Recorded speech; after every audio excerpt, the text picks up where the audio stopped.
Yo, how's it going, everyone? Give me a second here while I just get a bit organized.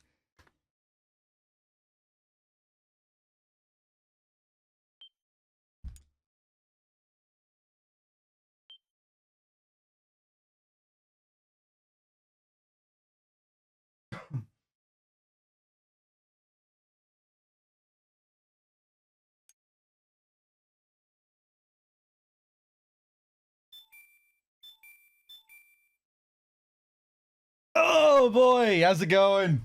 So, it seems like we're pretty close to the end of Peace Walker. We have some tapes to do, of course. There's always more tapes around the corner. I think I need to finish off the Eva tapes. Hold on. What's up? Jampati, Eddie, X, Frida, Zora, all the usuals. Billy. What's up? Yeah, let's go and finish off this Eva story. Final tape where we learn what happened with the Sorrow. Snake. Oh, my Zeke is not ready. Ooh, okay. Wow.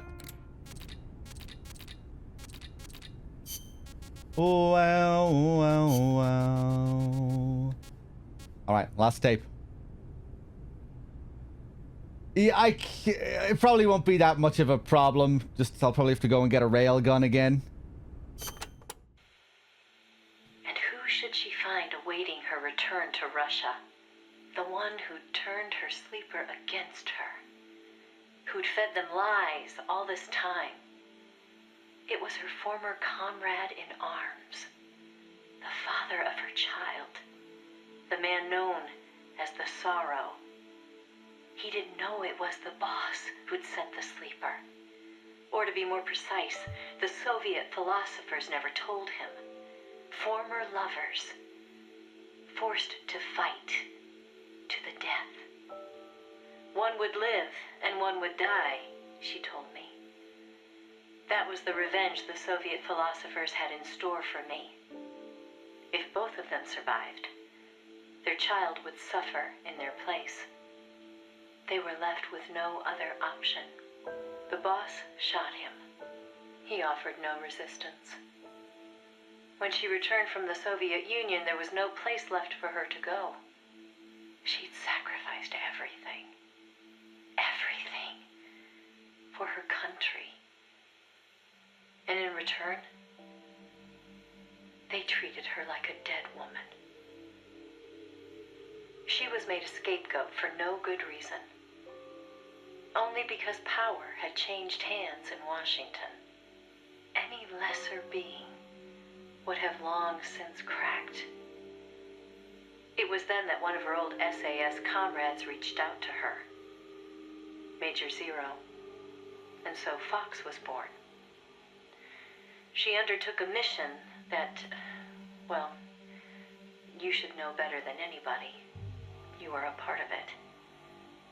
20 days after Shepard's flight, President Kennedy announced that America would put a man on the moon. Without the intelligence the boss obtained, America's space program would never have caught up. Armstrong and Aldrin might never have walked on the moon. But the Americans' gain had cost the boss her health, her honor, and the man she loved. The word tragedy doesn't even begin to describe what she endured. The Soviets continued their manned space flights, and in 1963, Valentina Tereshkova became the so-called first woman in space. It's said they took their cue from NASA's long-buried Mercury Lady project. And so that, Snake, is the mission that kept her away from you for so long. Now, I know what you're thinking. Why not use me as her agent? She knew I'd never even think of betraying her. I think it's because she didn't want to drag you into it. She probably knew what was going to happen. To complete the mission, she'd have to turn to the philosophers, and once she did that, whatever came of it, there'd be a price to pay. No one understood that better than her. So please, Snake, let it go. When she gave me the photo, she left me to decide whether or not to pass it along to you. I know she was torn about it, just as I was. She knew you'd probably blame yourself. Why did she hold on to it for so long? That, I can't say. To remind her of how much it hurt to be erased. She wasn't that kind of person. No. I think she meant it to be a message to you. She had her identity, her life, taken away. But she wanted you, of all people, to know the truth. Snake, you've probably already figured this out, but it's no accident that I'm only now sending you something I've withheld for so long. Little Bird tells me you recently made a big decision. You and the boss are different people. I understand that. And I'm not trying to second guess you. I simply wanted you to know what she saw, how she felt. That's all. Keep it with you, Snake. Keep it deep inside. Don't ever forget the path she took. Because you and I are the only people on this earth who know the truth. Boss, I'm sorry, but I can't. That's right, Snake. Fucking don't bother paying much heed to this shit. Like, what the fuck does Eva know anyway? When the boss was sitting up in her spaceship staring out the window, she was feeling this and that. What the how the fuck do you know what she was feeling, Eva? Snake, I just want you to know what she saw, how she felt. This is just your fucking interpretation about how she felt. Jesus Christ. And talk about long-winded. My God. Hold on a second here. Let me... Oh, I don't have my stream elements open. Wait a sec.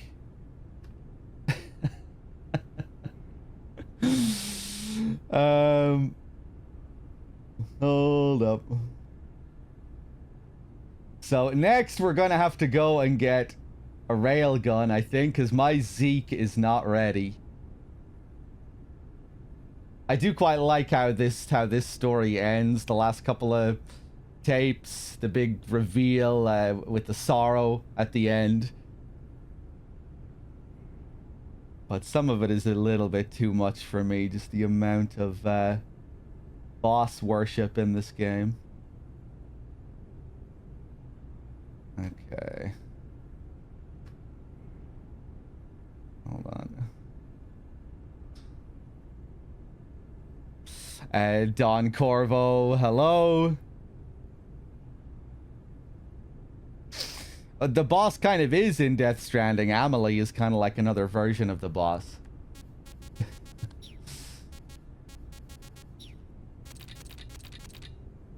Right.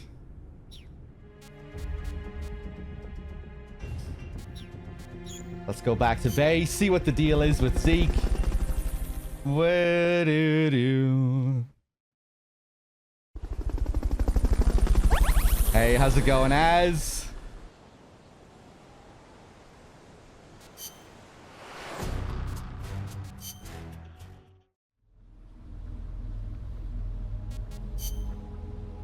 Yeah, we're gonna have to go and get another railgun. That's okay. Hopefully this won't take too long. Ba-da-da-dum, bum, ba-dum. Bum, bum. Chrysalis. Just fight Chrysalis a couple of times. Snake, that's the Chrysalis. Yeah.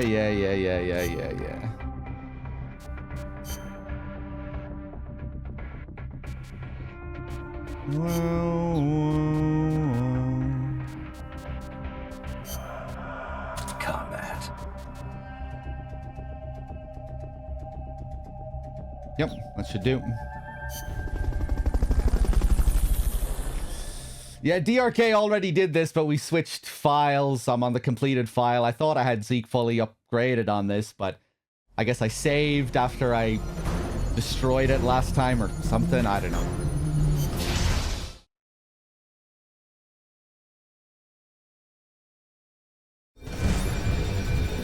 Take out the chrysalis. That thing needs to be eliminated once and for all.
Attack the AI pod to destroy attach.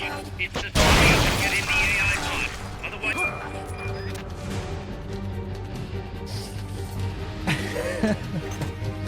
Oops, I guess I'll die.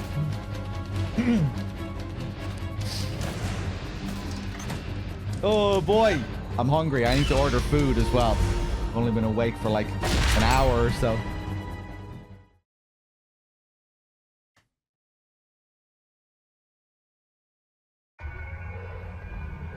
Pull out all the unlocked memory boards. Pull out the memory boards. All the unlocked boards will have icons over them.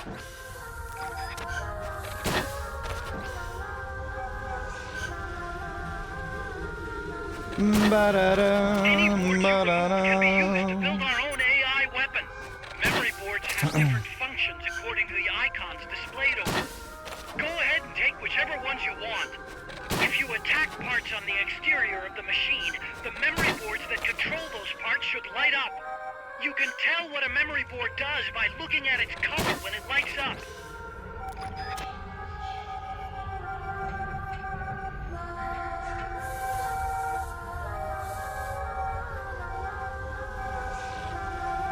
Now we have to wait.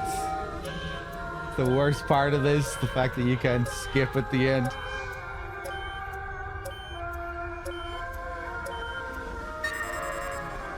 Ba-da-dum.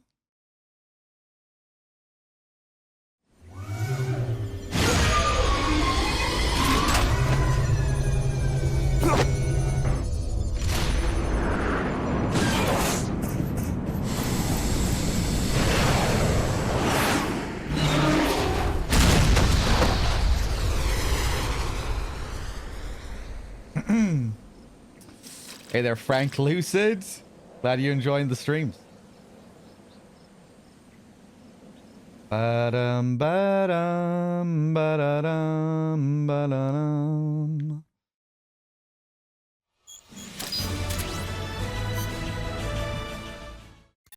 Snake.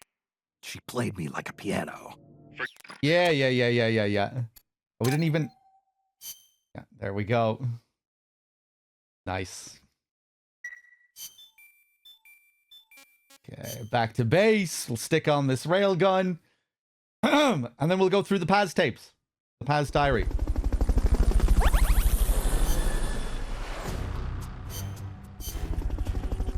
Oh my god, I went straight back to the mission selector.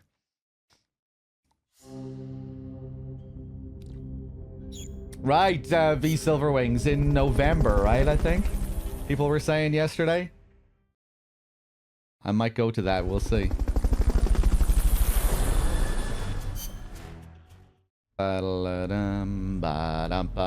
Aria, hello?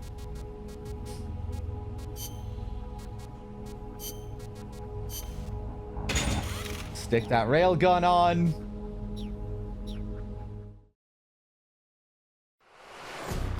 Let me just check here.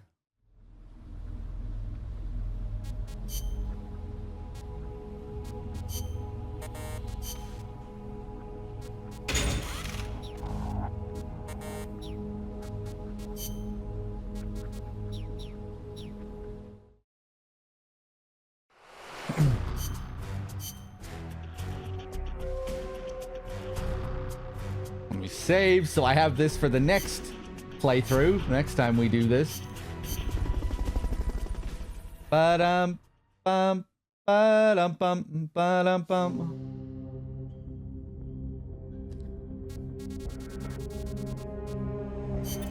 Snake, the door.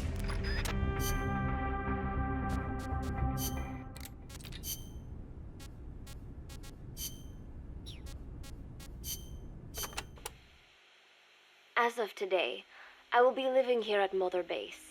Now my real trial begins. Zadornov was paying my room, board, and tuition, but he has since been captured. I told the man that with no more money from the KGB, I could no longer afford school. He bought my story, and when I said I would be willing to work, he took pity on me and let me stay. For some reason, Miller really pled my case. That was helpful, but the man is still a fool. His men are no better. They think their training makes them strong, but that kind of strength is nothing in the face of true power. And better yet, they wait on me hand and foot, believing I am just a schoolgirl. Looks like I won't be working too hard after all. Just today, while scouting out the living quarters, I saw a group of them in the corner of the deck making a fuss. Going over for a look, I saw they were feeding a kitten. A bunch of grown hard men, and they're the ones acting like schoolgirls. Look, isn't he cute? What is wrong with them? Disgusted, I just nodded and smiled. I must stay in character after all. I indulged their chit-chat for a few moments. Then one of them asked me to give the thing a name. They had just taken it from its mother. I named it Nuke. I improvised some nonsense about how our compassion for living things can help prevent wars. The men gave me a little fish. I held it out in my palm and the kitten happily ate it up. What a pathetic, feeble creature. It sickens me.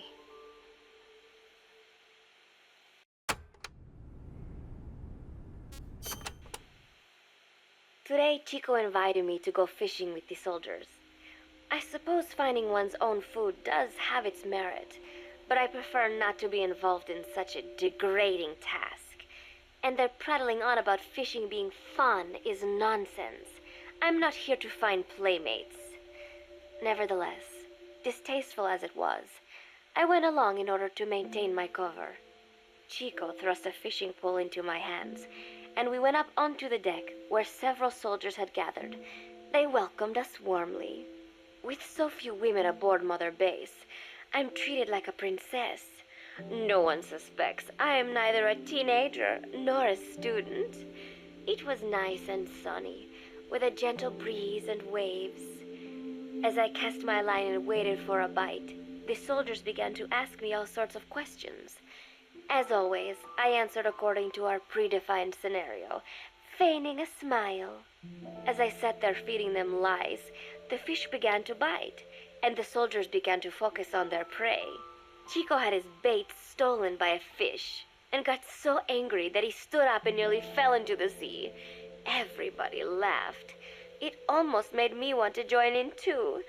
At some point, I got a bite myself. The instant after I felt that first gentle tug, the fish yanked the line with astonishing strength, and I let out a cry of surprise. I thought he was going to be huge. It was my first time fishing, and I was a bit flustered, so the soldier beside me helped by supporting the pole from behind. "Reel it in," they shouted. I nodded, turning the handle as fast as I could. I wondered what kind of fish lived below the surface, and thought back to the deep sea dives I had to do as part of training.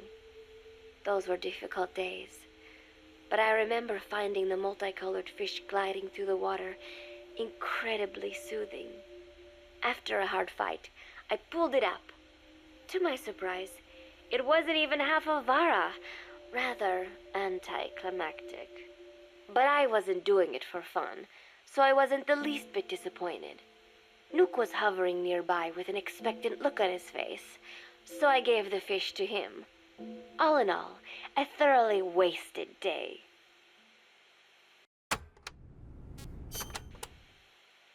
Preparations are coming along nicely. No one suspects me of being the one to let Zadarnov out of his cell.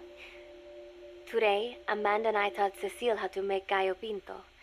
It is a simple home-cooked dish consisting of black frijoles mixed with arroz. It is well known throughout Central America, not just in Costa Rica, so it is no surprise that a Nica like Amanda would be good at making it. But I was raised in the States from a very young age, and can hardly even remember my mother's gallo pinto. Having to make chit-chat with that clueless bird lover and the so-called revolutionary was excruciating. And, clueless or not, I will need to be especially careful around Cecile, the one who actually recorded that tape. Thankfully, Miller and his men seem to believe I mistook the tape I found for one my friend made. In any case, one can never be too careful.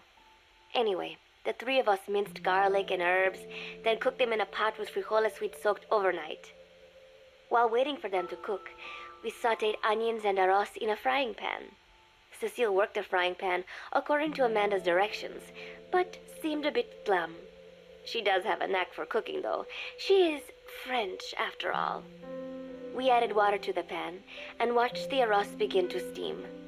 While we waited, Amanda shared memories of her mother with us. They had been separated because of Simosa, but the taste of her mother's cooking was still fresh in her mind. When the frijoles were ready, we drained the water, stir-frying them with the rest of the vegetables. Quite a complicated process for home cooking. Nonetheless, it kept them occupied. The longer we sat and talked, the greater the chance of my arousing their suspicions. With women, it is not enough to just bat your eyelashes and giggle. It takes a lot of effort to divert attention. When the arroz was done cooking, we folded it into the frijoles and added salsa, stirring the mixture as it simmered. At this point, for some reason, the conversation turned to romance. Why does it have to be that way whenever women get together and chat? Cecile fancies herself to be well versed in such matters, and gave Amanda all sorts of advice. It was harmless enough, until, to my irritation, she began pestering me whether there was anybody I liked. Not right now, I said, trying to dodge the question. But she pressed on. It's Snake, isn't it? I gritted my teeth and played it coy. Maybe. Cecile nodded and giggled. He is pretty sexy, isn't he? What a ditz. It's all I can manage to just survive. The thought of romance has never once crossed my mind. I have no interest in that kind of man. Soon enough, a rich aroma began to fill the room. The gallo pinto was ready. Nook came over and rubbed up against our legs, looking for a handout. Unfortunately, it was not the kind of food a cat would like. We let a few of the soldiers have a bite, and then headed off to the mess hall. The home-cooked flavor we'd achieved was a big hit with the men of MSF. Not that we are trying to impress them or anything. Even I could manage a dish like that. Snake enjoyed it too. Let me make this absolutely clear. I have no interest in that man.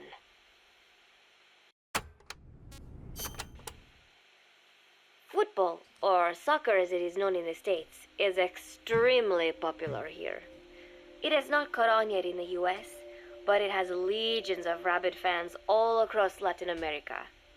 These fans can get so rowdy that it is commonly believed El Salvador and Honduras went to war in 1969 over scuffles in a soccer match. In reality, tensions between the two countries were already high. The match was merely one of the sparks that set them off. But these people are so passionate about this sport that the story seems plausible. Predictably, many of the soldiers here are fans. They have apparently divided themselves into Costa Rican and Nicaraguan teams and started playing each other. To play, you need a ball and 2 goals. The R&D team built and set up simple goals on the deck. I had absolutely no interest, but Chico insisted that I come and watch. It was not a proper match by any means. The pitch was not even regulation size, but the players and spectators alike got pretty excited. They banged empty cans and shouted cheers through the handmade megaphones. It almost felt like carnival. Huey, the referee, blew a whistle to start the match.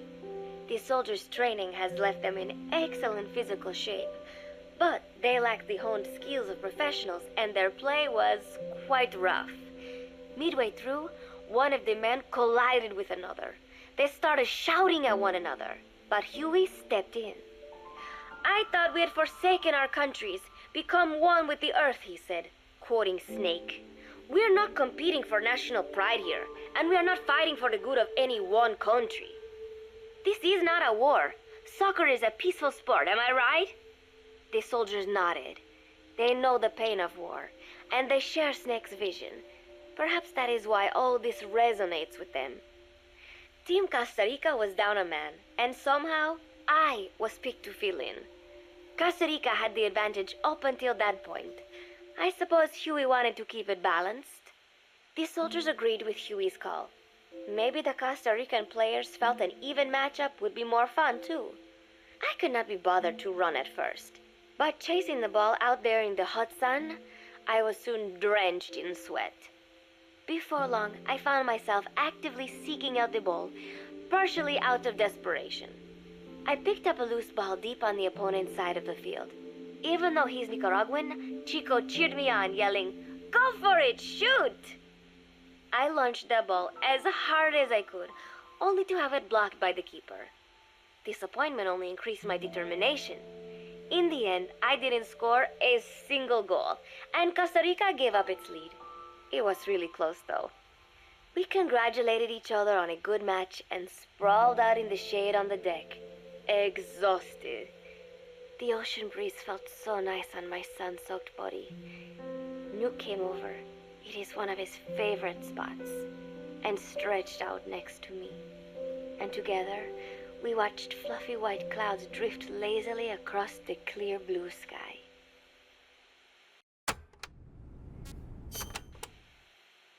It was lovely out today, so I decided to sun myself in a lounge chair up on the deck when Strangelove came up to me. Despite the heat, she was in her usual long sleeves and pants. I waved at her. She looked away and mumbled, "Hello there. Fancy meeting you here."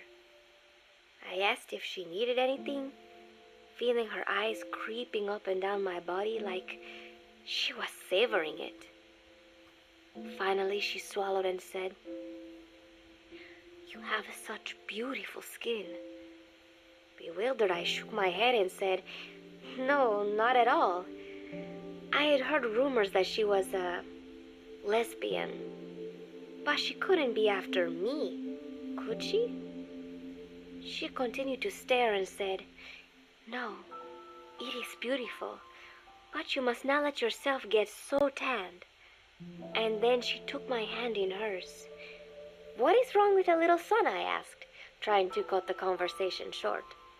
But she shook her head violently. "No, you mustn't.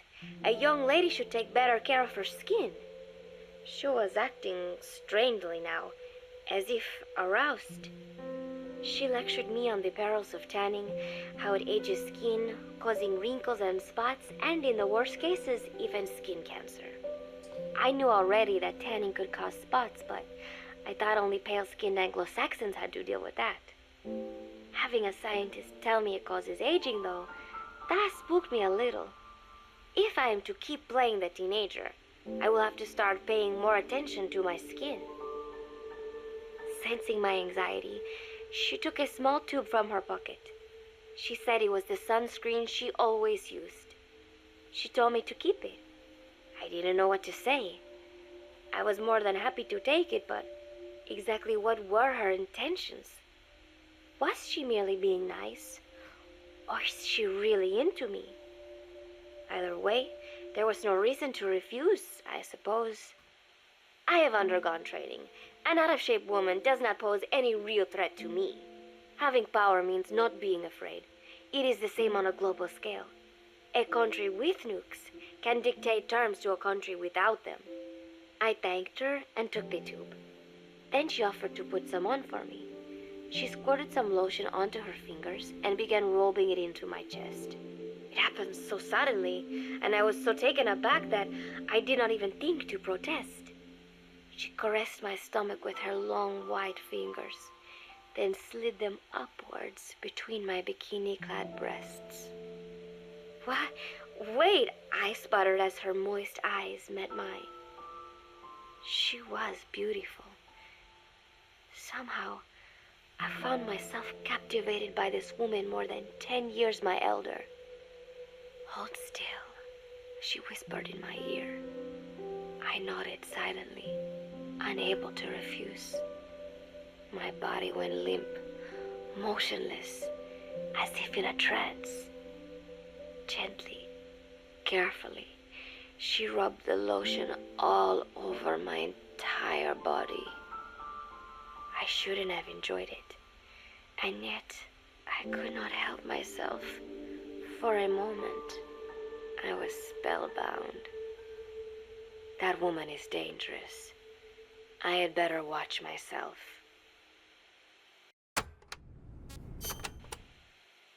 Protecting one's health is an important part of any agent's job. But despite my best efforts, I have caught a cold. Now that I think about it, Mother Base's numbers are on the rise, with soldiers coming from all different places and backgrounds. It is no wonder, then, that sooner or later someone would bring in a virus. That said, what I have got is just a common cold. The medical team said I'd need a few days rest, so I've been restricted to my room and put on bed rest. I thought I'd gotten used to not having anyone around to relate to, but at times like these, being alone is just miserable. All I could do was lay there and stroke Nuke's back, trying to take my mind off how bad I felt. Nuke just sat there, not making a sound. But I did have visitors. Amanda and Chico, Huey, Cecile, Miller, and a few of the soldiers I've become relatively close to. Amanda made me a soup with herbs she said were good for a cold. Miller told me to take it easy. I will sing you a lullaby, he said, then broke out a guitar and sang some incomprehensible song in Japanese. I did not need to understand the lyrics to know he is an awful singer. Then he said, "You know what is good for a cold? Suppositories. Here, I'll show you." He began to take off his pants, so I threw my tissue box at him to make him go away. Then Strangelove showed up, saying she had some miracle Indian cure. "It has got eucalyptus extract," she said. "It works best if you rub it into your chest." And then she tried to take off my nightshirt. I whacked her with my pillow, and I got rid of her. Chico brought me a little flower in a cup. It had been growing in a little bit of earth that probably found its way on board, stuck to something else. "I found this on the deck. Here, you can have it." He tried to act nonchalant, but I am pretty sure he's got a crush on me. None of them understand. If they thought these little visits would cheer me up, they were wrong. Tonight, Snake himself came to my room. Like the rest, he believes I am just a schoolgirl and treats me as such.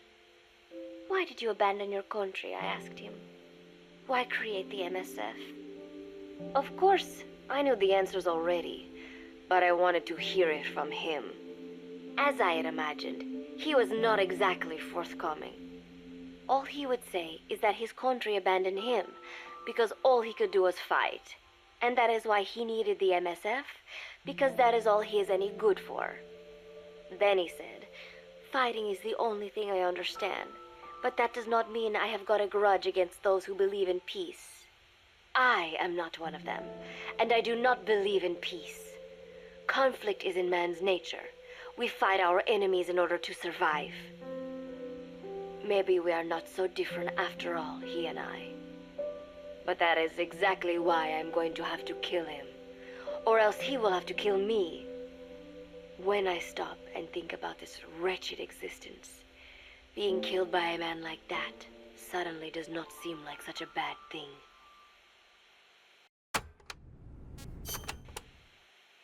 Every month, Mother Base throws a party for all the soldiers whose birthdays fall in that month.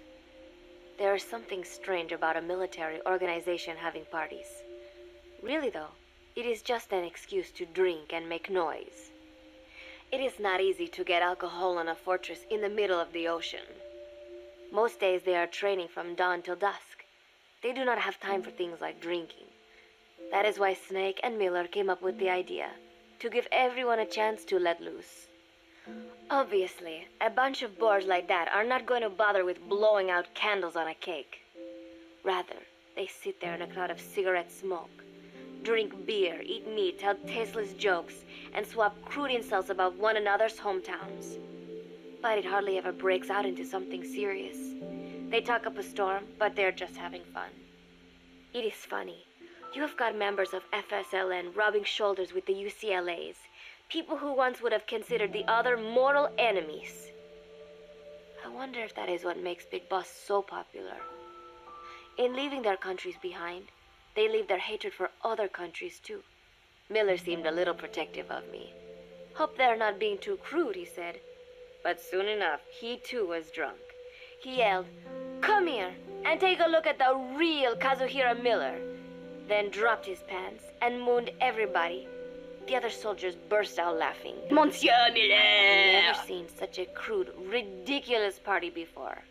And yet, all these people, laughing and acting the fool. Is this what they call peace? For some reason, I began to think about all that has happened since I came here.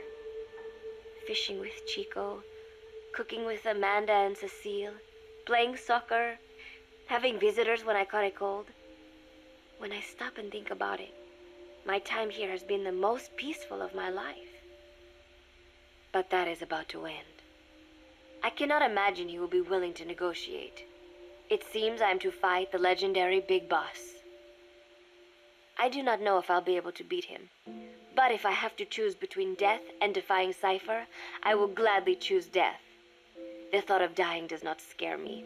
But if I disobey my orders, the fear and despair awaiting me will be far worse than anything I can imagine. It was Cypher who took me in as an orphan, gave me food and a place to live. His orders may have been unreasonable, but I will never repay my debt entirely. It seems I have no choice. I must fight this man. I must fight Snake. Do you know Miller, Snake's right-hand man? Apparently has got at least one serious weakness. He is an insatiable womanizer. He does not bother me, most likely because he considers teenagers off-limits. But he has hit on every single one of the few female soldiers here at Mother Base. They ought to be telling him where to stick it, but end up falling for it so easily. I think some of it stems from the fact that he is actually not that bad looking. Anyway, today, that nasty habit got him in trouble. He and Snake got into one of their rare fights, and I was there to see it. They burst out of the showers, completely naked, trading punches. I am no child. The sight of a naked man does not make me blush. But this was something else. "Maybe this'll teach you," Snake yelled as he slammed his fists into Miller's chest. I heard later that apparently he had been two-timing someone, and that same someone had gone to Snake with her troubles. As I see it, it is her own fault for letting herself be deceived like that. If she is too dumb to see through Miller's lies, then she got what she deserved. But this was not the first time it had happened, or the second, and Snake read Miller the riot act. Miller argued back, and what began as a shouting match turned into a fist fight. "You son of a bitch," Miller yelled as he swung. "Not bad," said Snake, smiling, "but not good enough." And then he was back on the offensive. They had already been at it pretty hard in the showers, and their bodies were covered with bruises. Both of these men had been trained for war, their bodies deadly weapons. They were each bleeding from a dozen places. All this from a fist fight. Even so, it was far less gruesome than if they had given it their all. It was obvious that one of them would be dead were they fighting for real. Miller took another swing, yelling, "Try this then!" Snake parried, then responded in kind, but I could tell he was not aiming for anything vital. "You are one tough bastard, boss," Miller muttered. A smile crept across his face as he caught his breath. And then they went right on fighting.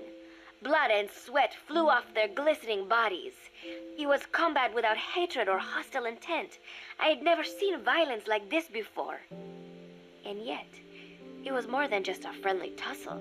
They were utilizing every technique they knew. It was not a sporting match. They were not playing by the rules. How could they keep this up? At last, the two men tired themselves out, and the bizarre scene came to an end. They looked at each other's battered bodies, and then burst out laughing, embracing and congratulating each other on a good fight. It all seemed so idiotic. I still cannot fathom such behavior. But somehow, I got the sense that for all his womanizing, Miller really only trusted one person, and that was Snake. There was no way I could ever come between the two of them, and at that thought, I began to feel as if I had lost.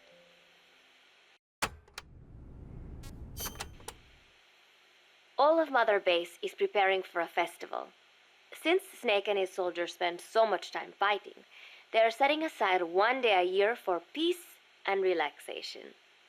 I do not know all the details, but apparently that is what Snake and Miller decided. These soldiers love the idea, of course.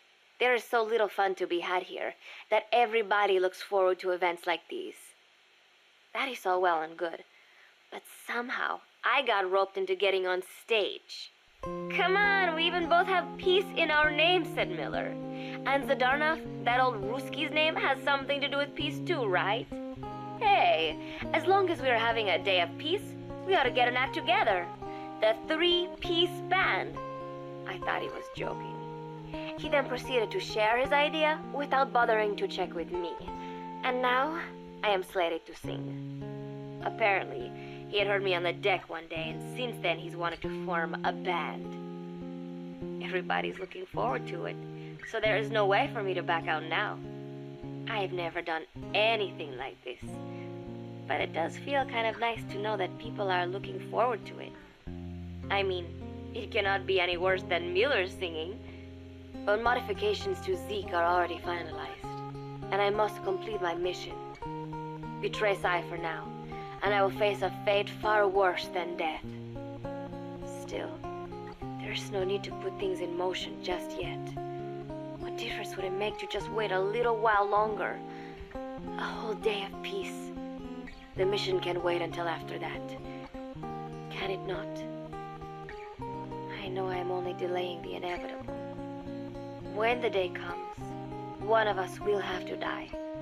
Snake or me. But still, if I could just come up with some way to stall Cypher, at least until our day of peace. When did I start having thoughts like this?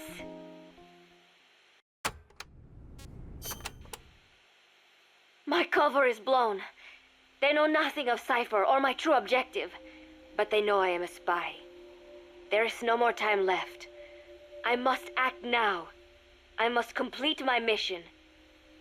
How did it come to this? All I wanted was 3 more days. Just 3. Miller's already finished writing the song.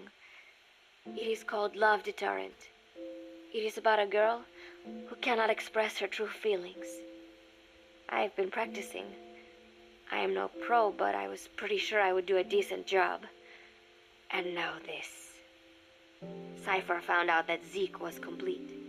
He must have someone inside Mother Base besides me, spinning his tightly wound web of control, leaving no room for individual will. Typical. When they found out Zeke was complete, I was ordered to execute the operation immediately. If I was going to enjoy just 1 day of peace, I had to ensure the plan could not move forward. I tried to sabotage Zeke. I thought by damaging the drive system, they would have no choice but to delay their plans. I waited until midnight, and then snuck into the hangar. There would be trouble if it looked like sabotage. I selected one of the drive system's load-bearing parts and carefully worked to warp its shape. The leg's drive system requires a high degree of precision to operate. Even the smallest deviation would have done it. Then, Chico walked in. Maybe it was one of those nights where he could not sleep. In any case, he saw me, panicked, and took off running. It would have been easy to kill him, but I could not. I know he likes me. It is not as if I would ever have an interest in a child like him, but I could not pull the trigger. Not at him, not in the back. Will he tell them? Or is there a chance he will keep it a secret? Protect me? No. He knows now. Knows I am not who he thought I was. He ran without even questioning what I was doing. There is no chance he does not know. And soon, all I have built here will end. And if Cypher has another agent among them, if he finds out I tried to sabotage Zeke, this place will no longer be my heaven. Then it is settled. I make my move now. Chico walked in before my sabotage was complete, so Zeke should still be operational. It might not run at full speed or power, but I do not have time to fix that. Without Zeke, I do not have a chance in hell of winning. I must act fast before Chico sounds the alarm. I knew it would come to this. I just did not think it would be so soon. It is time, Zeke. Metal Gear Zeke. Activate.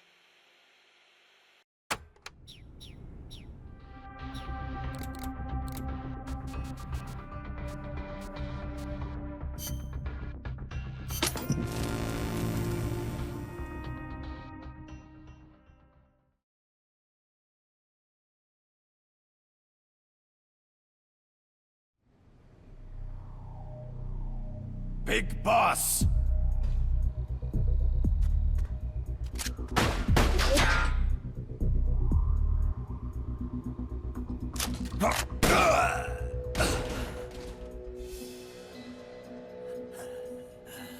My work is done.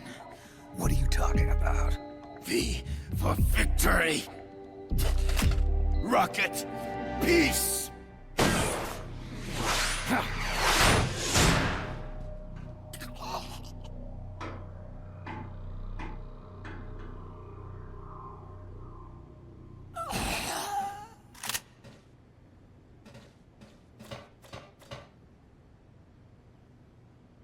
Kaz, I found Zadornov. I had to kill him. Huh. So much for a fugitive. Something's not right here. I'm thinking he had a friend. Someone inside MSF. Huh? What's going on? It's Zeke. It's moving. What? There's somebody inside. I can see them. Snake, get up here. Pronto!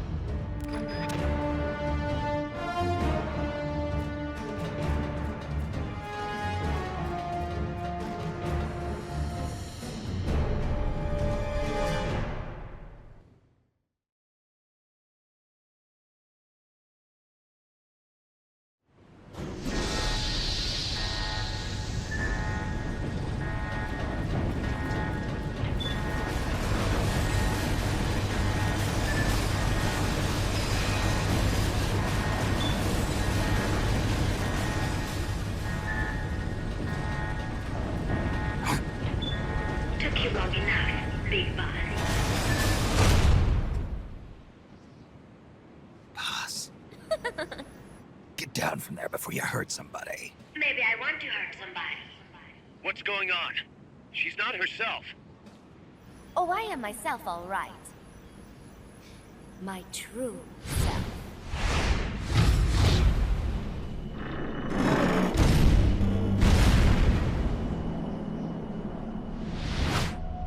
Kaz, shut that thing down. I can't! The controls aren't responding! Then how's it moving? I made some modifications. This machine was meant to have a human pilot. Modifications? do you... Never thought I'd be into machines, huh? Then Zadornov's escape was a diversion. Paz! What are you doing? I'm taking it back. Taking it back? Where? To our leaders. To Cypher. Cypher. This weapon is Cypher's creation. Paz! Get down from there! Do not call me that. I am Pacifica Ocean.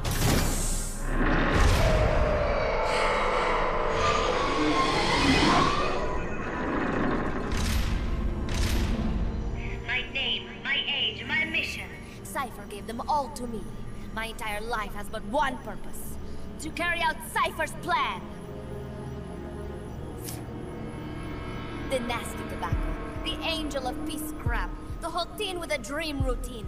I am through with all of it. Paz! You can't! Tell me that. It makes me want to puke. Everything has gone exactly as we planned. Now the Real Peace Walker project is finally about to reach its goal. The real project.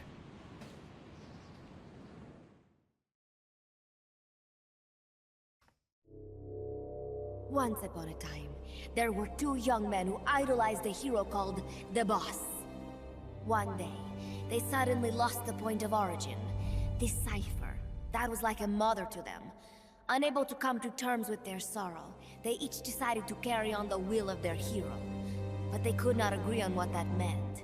In the end, they became bitter enemies, and the Zero from which they both started was split into two. And you have been on the wrong path ever since. There is no happily ever after waiting for you in the end, unless you obey the will of Cypher. Where does an army without borders call home? A state without borders, of course. A world without borders. A world without borders. The Cold War order is about to collapse. The age of electronic intelligence is about to begin. The NSA, CSS, NRO, DIA, etc., etc. The intelligence community that has long bickered amongst itself will be united in a world governed by electrons. Cypher will gather all information, watching over the world and guiding the will of its people, all while they remain blissfully unaware. There will be no one to oppose them. For the first time, the world will be ruled by a single will. Until the new order is in place, you and your army will be the force that protects it. You will be Cypher's deterrent, pulling the wool over the eyes of the old order with your charisma and military prowess. Accept our offer, and we will allow you to retain control of MSF and Zeke. That's an offer. The boss threw down her gun, and with it, her life's calling. You, her disciple, have never been able to do that. You are too afraid to let go. I was made to fight. I am a gun. Is that so? Then what do you call this? Is it a gun too? You are a lousy liar. Admit it. This thing is a monstrosity. A product of your own fear. But not Cypher. Cypher thought of something different. Cypher's going to control guns. Control guns. That is right. Not deter. Control. It is the ultimate approach to the illusion of peace. Control power. You're gonna be disappointed. Then we are done. Thank you for playing. Better luck next time. The offer Is rescinded. And now the ultimatum. Zeke is already in nuclear strike mode. What? I'm taking the weapon you built and using it to launch a nuclear strike on the east coast of the United States. You're insane. What are you after? But wait, here is your consolation prize. We are about to show the world just how dangerous a gang of outlaws, an army without borders, can be. You and your men will become pariahs, and you will be wiped off the face of the earth. Rather than heroes, you will be seen as a well-armed extremist cult prone to indiscriminate outbursts of nuclear aggression. you will give rise to a new world order, an age of deterrence defined by its fear of extremist cult influence. Do you like the picture I am painting, Big Boss? When all is said and done, peace is nothing but a fantasy. A game is a game. You either win or you lose. All you can do is fight. Stop me if you can. The peace sign is the V of victory. Say, peace.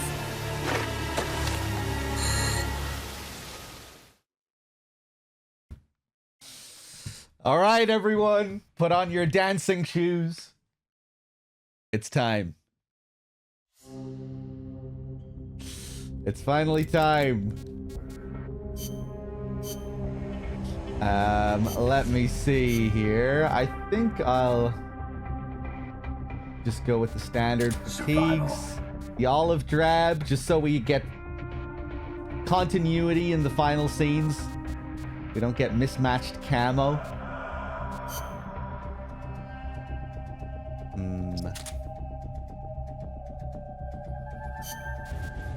I want to try and balance it somehow here. I don't want to bring in all the high rank stuff.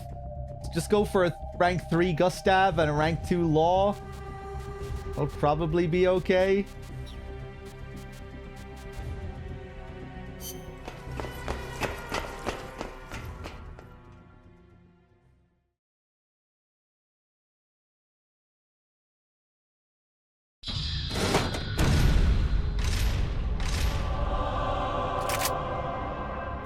She's gonna launch a nuke. Snake, we've got to stop her. Whatever it takes. Awaiting your orders. Stop me if you can.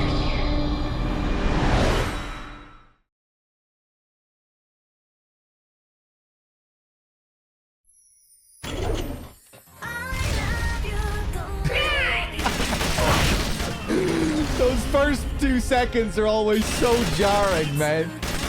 Stop Tosh before she can launch that It nuke. gets good, though.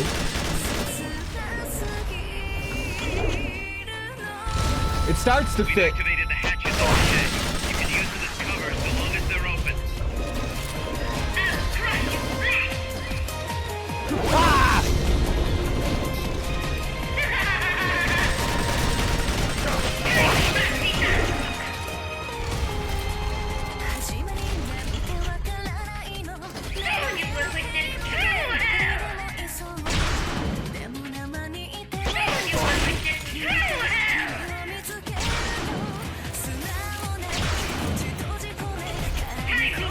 Request acknowledged. We'll need you to tag the target directly. Mother Base's gun platforms to use. The control panel is on the edge of the deck. Locked on target. Fire!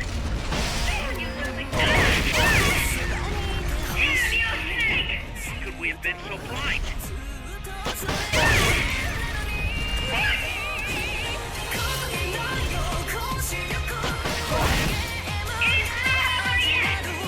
Maybe I should have brought a rank 2 Gustav.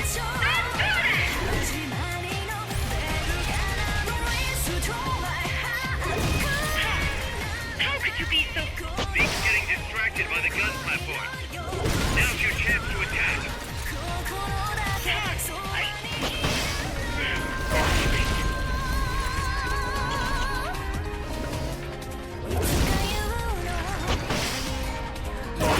I had a funny feeling about that girl. But to think she was just fight. What was Strangelove gonna do there? Was she gonna confess? Or say sorry about the lotion? The rocket launcher's reloaded. Let him have it.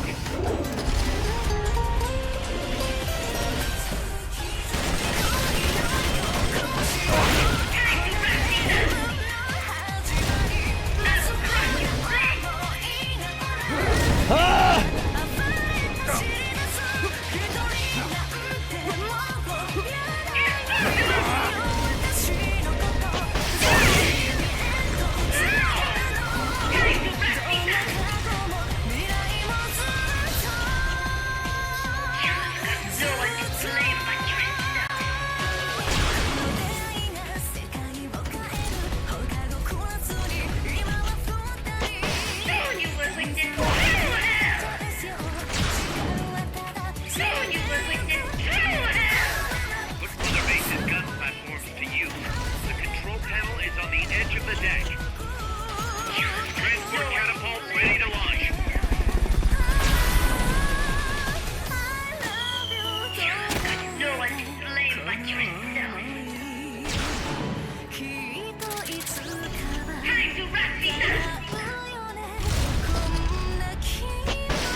thinner in some areas.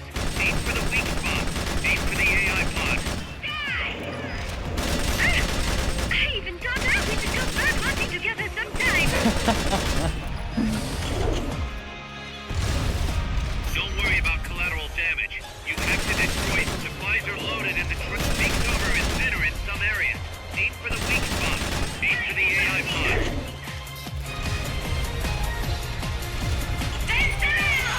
Transport catapult ready to launch.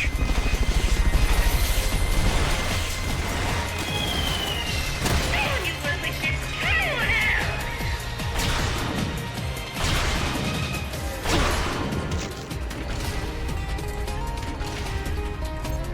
Anti-ship missile ready to fire.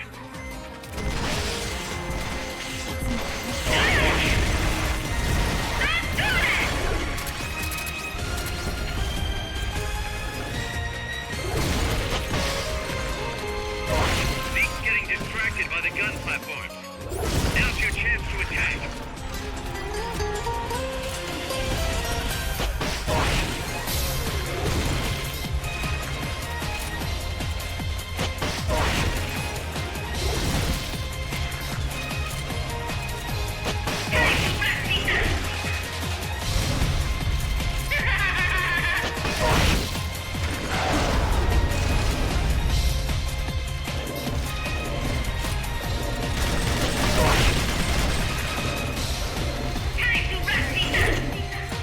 Zeke's armor is thinner in some areas.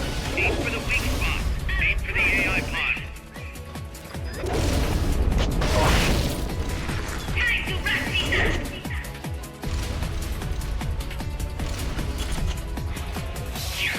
No one to blame but yourself. Supplies are loaded in the transport catapult. Fire away. Soon you will witness true hell. Soon you will witness true hell.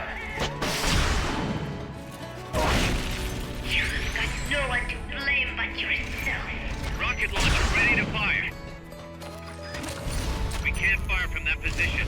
Use a different platform. You've got no one to blame but yourself.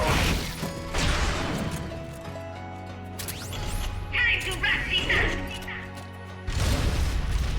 Die!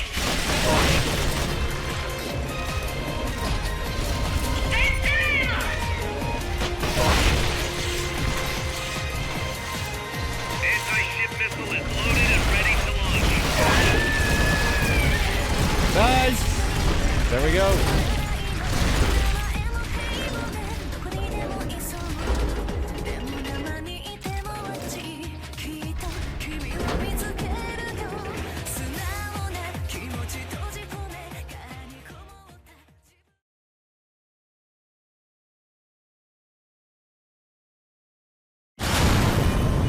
It is no use.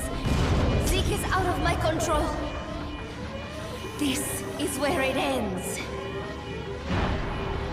Listen to me, Big Boss. As long as your army is needed, the world will never know true peace. The peace you will know will be fleeting, elusive. They will use you, disgrace you, and then finally discard you like they would a cancer to society. This is the path you have chosen.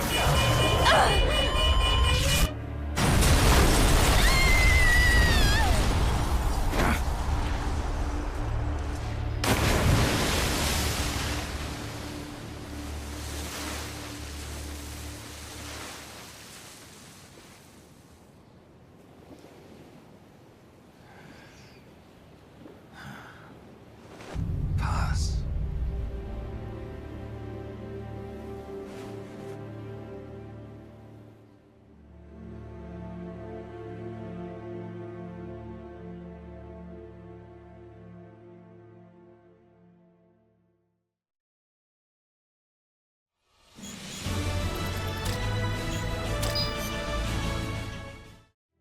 Who would have thought that little girl was working against us?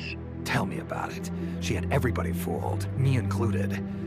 Can't believe I didn't pick up on anything. Snake, there's no point in beating yourself up over the past. But hey, Maybe you should put in some practice against Zeke in case this sort of thing ever happens again. In any case, I need to go talk to Dr. Strangelove. Zeke still isn't ready. Huey!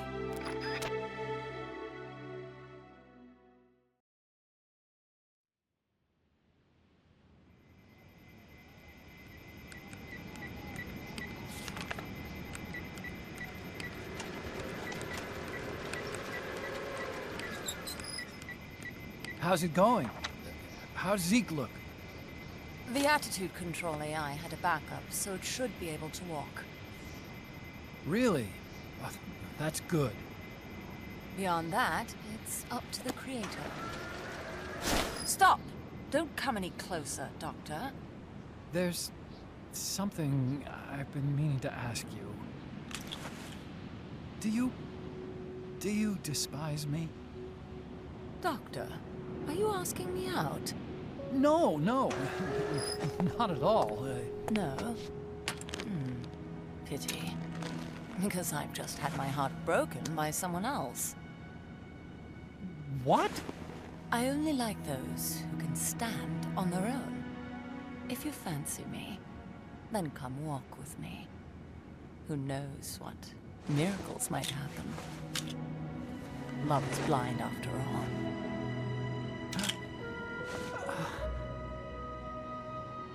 Take your time. I'll be waiting.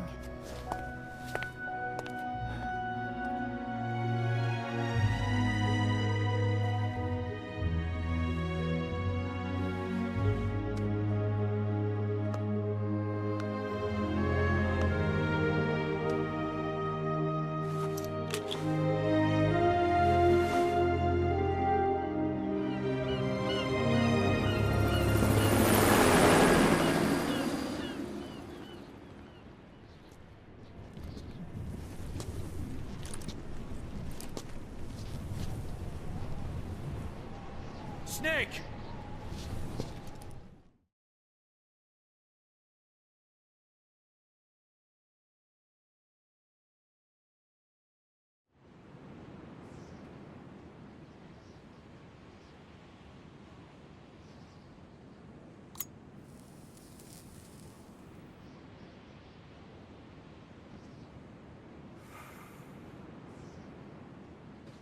That name Paz mentioned at the end, Cypher, it's a code. It means empty. It also means... Zero. a world of electronic intelligence, built on codes. And at the center of it all, a zero. Kaz. Look, boss. I owe you an apology. Hear me out, okay? Sure. I knew Paz and the Professor. I knew who they really were all along. Kaz. I used them. I suppose you were the one that brought them to Columbia in the first place, huh? Guilty as charged. Paz wasn't just CIA, you know. She was working for the KGB, too. And for this Cypher group.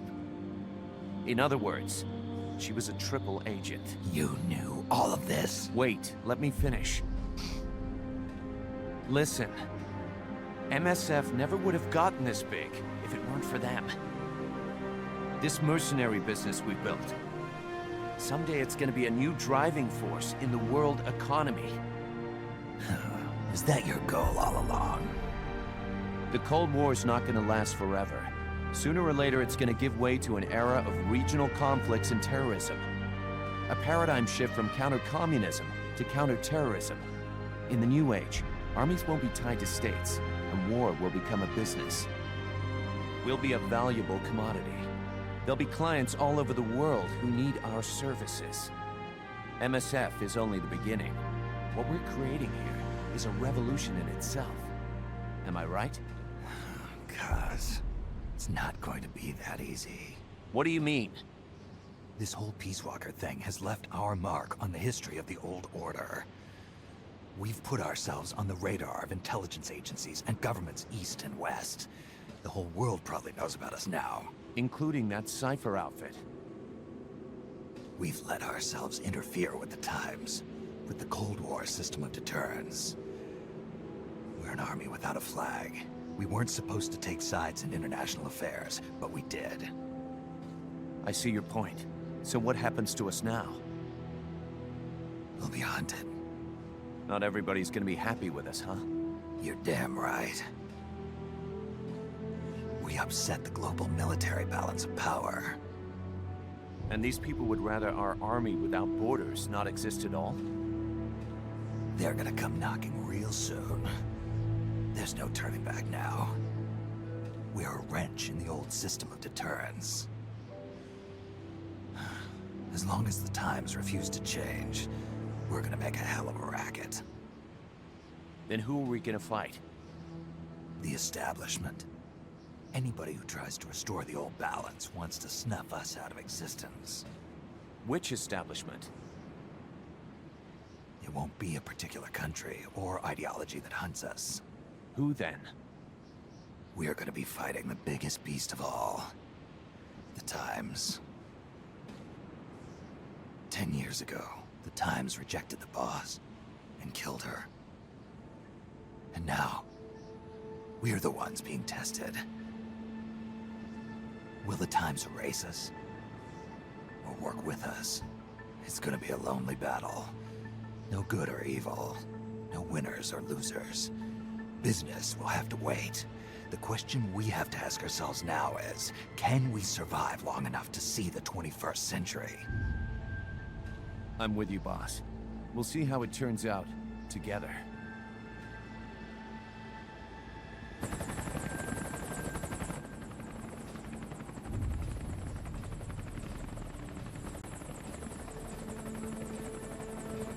The hunt is on, Kaz.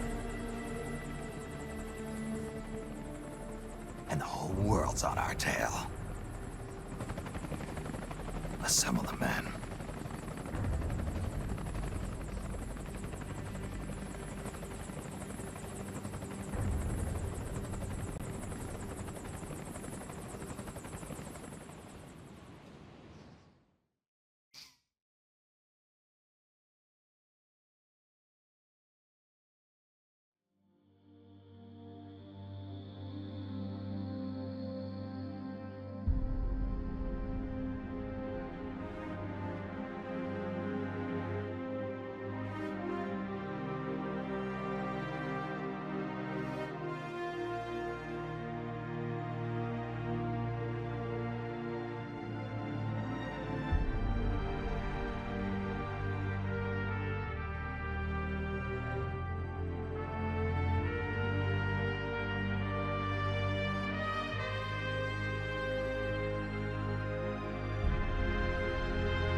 Thanks for watching, everyone. A little bit more Peace Walker coming up after the credits. Stick around. We might do some more silly stuff. Dates with Kaz. Monster Hunter stuff. I don't think DRK showed that, any of the Monster Hunter stuff. Petals of white cover fields flowing in grieving tears, and all the hearts once new, owned and shattered now. Love can kill, love will die. Give me wings to fly, fleeing this world so cold. I just wonder why. Cold as a dog, now my words are frosted with every breath. Still the hate burns wild, growing inside this heart. When the wind changes course, when the stars align, I will reach out to you and leave this all behind. When heavens divide,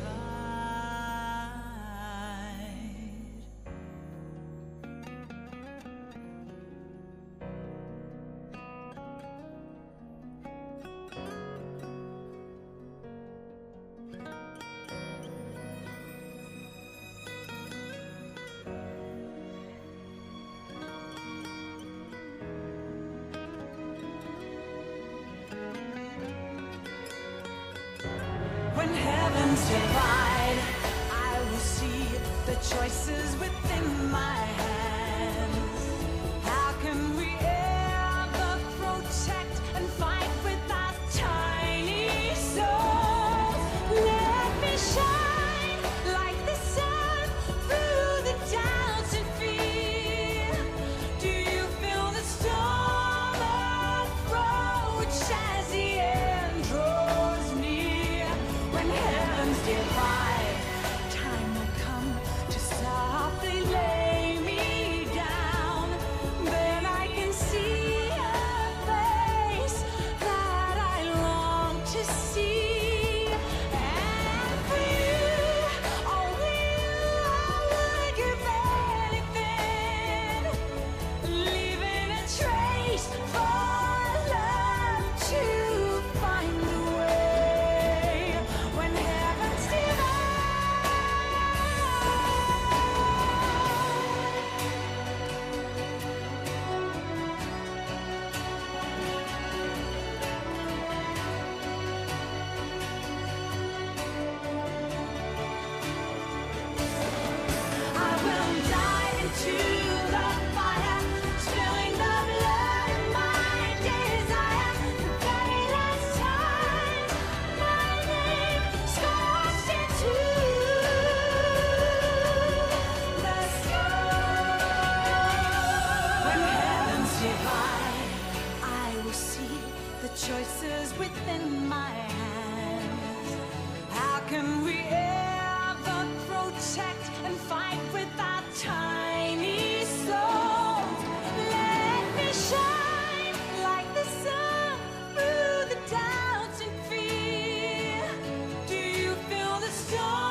forsake our countries.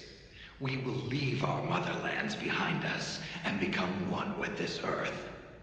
We have no nation, no philosophy, no ideology.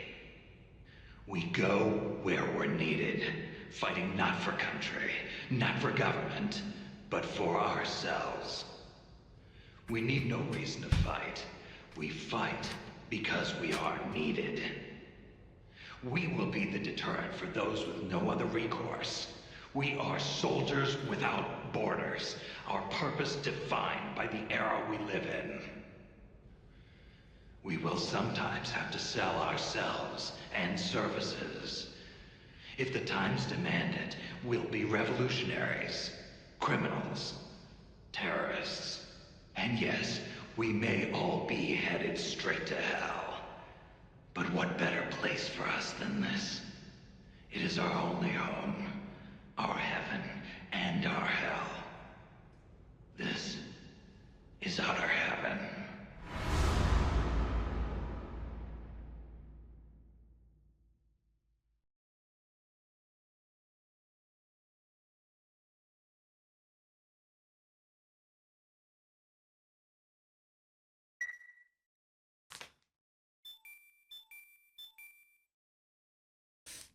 All right, we're back. So I had to run out during that final speech to grab some food. I ordered a food delivery. Hold on a second. I don't think I've ever heard Atsuka's version of this final scene, but I kind of agree that it feels a bit kind of stiff, or like you say, kind of lacking gravitas with the Hater's rendition. I don't dislike Hater overall in this game, though. I think he's kind of a mixed bag. Sometimes he's a bit kind of too stiff and just full on the gravel. I like his softer moments, like I was saying earlier, like some of the, you know, when he's playing the role of the comforting leader, or when he's being soft with Amanda and Paz, particularly in the early game with Chico. I quite like him in those scenes where he has a kind of softness about him.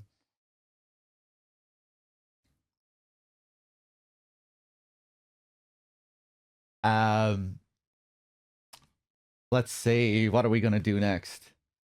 Let's just go back to base first.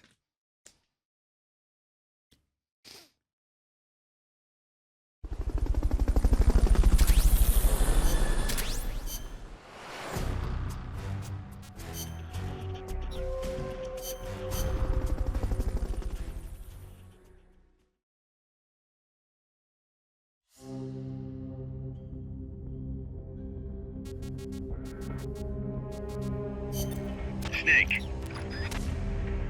Hey Wexford, how's it going, man? Okay, so we have some post-ending tapes to do,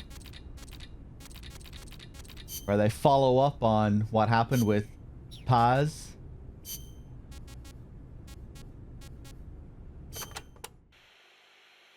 What do you think, Kaz?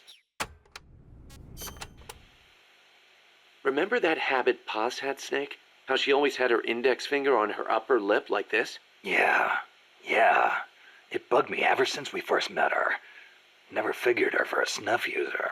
I can't believe we never noticed. She used the kind where you keep a pouch of leaf in your upper jaw, let it absorb through your gums. She might not have been used to it. Probably used her finger to keep it in place.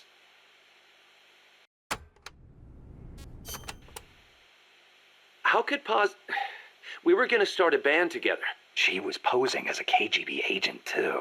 She must have put on the act to get close to Galvez. Wonder how much Coleman knew. But the whole time she was working for some organization called Cypher. Huh. Cypher. Ring any bells, Kaz? Cypher. It means code, or zero in Arabic numerals. Zero. Does that mean something to you? Not sure. You know, cipher and zero were basically the same word. It's a linguistic redundancy. The word stems from the Sanskrit shunya. It corresponds to the Buddhist concept of emptiness. In Buddhism, shunya means hollow. It supposedly refers to something that's swollen and empty on the inside. A big swollen emptiness. just like outer space. Interesting. So they're following up on Cypher here. Snake seems a bit coy. Doesn't want to reveal his history with Zero to Miller when he asks him. That mean anything to you? Not sure. Of course, Miller isn't revealing everything he knows either. Let's check in with Chico.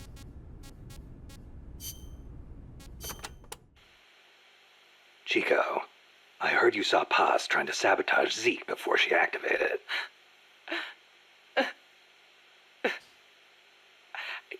I should have stopped her. If only I hadn't run away. I could have captured her before she got inside. If I'd done that, she'd still be here. She was carrying a gun. Probably trained to use it too. Don't blame yourself.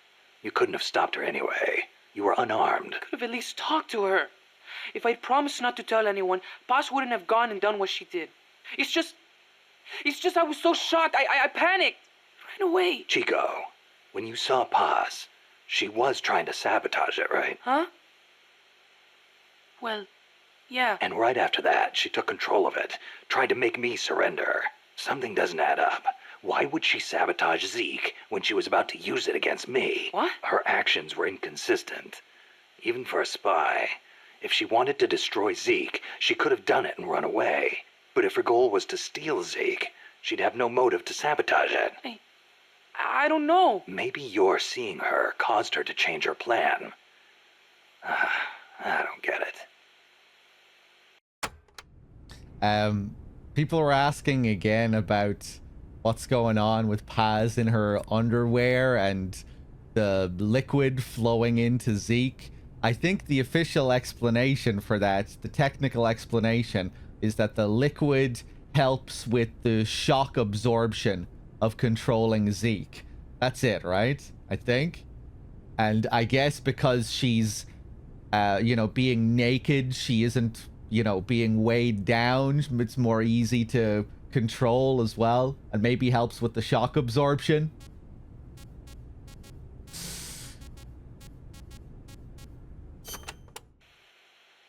Do you think Paz was planning to double-cross Cypher? Without Zeke, she wouldn't have any way to threaten you. If that were the case, she could have told me all that from the beginning. She wouldn't have had to try and sabotage it. I guess so, but that was the day before Peace Day. Paz was going to sing in a band. I couldn't wait to hear her. What if she wasn't going to double-cross them? Maybe she just wanted to at least be able to enjoy that. Chico. I knew it! If only I hadn't run away. If I talked to her. Promise I wouldn't tell anybody. Don't second-guess yourself. Think about who might have been hurt if you kept quiet. Yeah, but... Besides, we don't know for sure she's dead. She was ejected into the ocean, and she had scuba equipment with her. Yeah. Stop beating yourself up over the past, Chico. Put your hope in the future. The past is the past, but the future is up to you. Right, boss.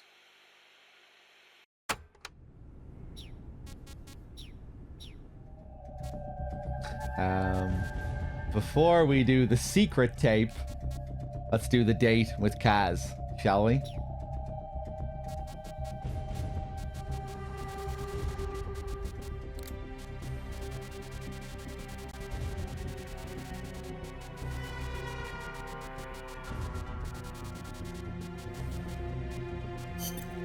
Snake, the sunsets are so pretty here. Are you feeling okay, Kaz? Yeah, I mean, I've got MSF business to think about and all. And sometimes it's nice to just sit and watch the sunset, you know? Yeah. Snake, would you be up for going to the coast to watch the sunset? Just the two of us?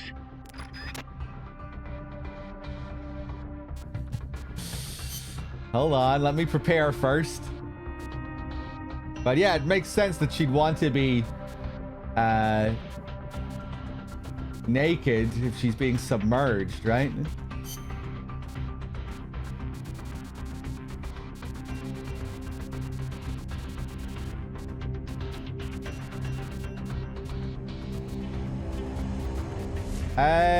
There they are. I love the beach. I love the beach. Can't equip anything.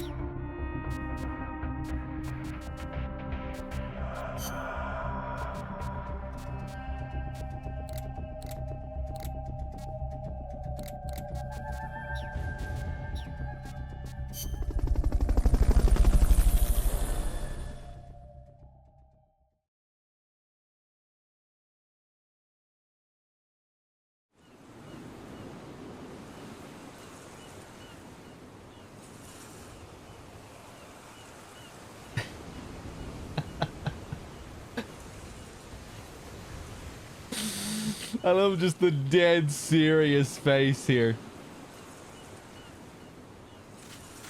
Guys, a food delivery came and I need to eat some of this food. So I'm going to try and eat food while I'm doing this shit. But give me a few seconds here. I just want to run and grab a drink real quick. I'll be right back. I'll just let you look at Snake and... waiting for you. Bisexual.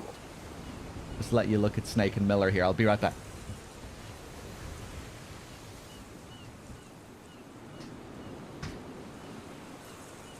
Monsieur Miller! Everybody say, Kojima is God! Kojima is God!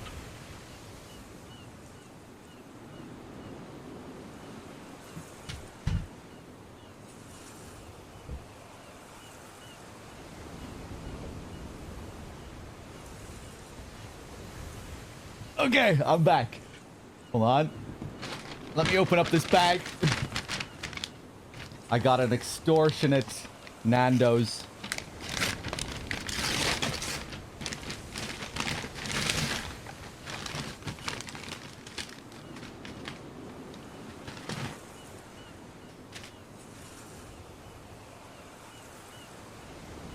Later. Why don't we have a chat instead? Just the two of us. Well, I'm not sure if I'm used to hearing that bumping dialogue. What's your problem? Butt. You looking to get punched? Ugh. What's your problem? You looking to get punched? Whoa! Yeah, he actually likes the punch. The bump is just annoying. Oh, bisexual. Is this his pissy pose? I don't think he usually goes into that pose. Maybe we were meant for each other.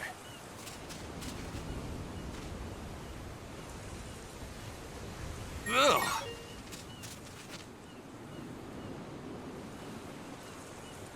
That right arm there looking very liquid. What's your problem? You looking to get punched?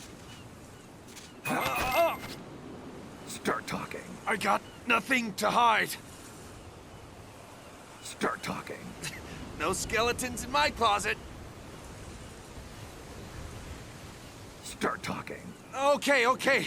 There's one thing I never told you. Start talking. You were always my... Start talking. I got nothing to hide.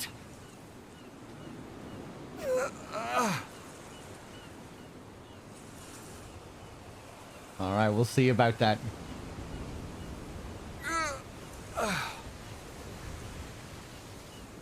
Knock him out. Stop it. I'm not that kind of guy.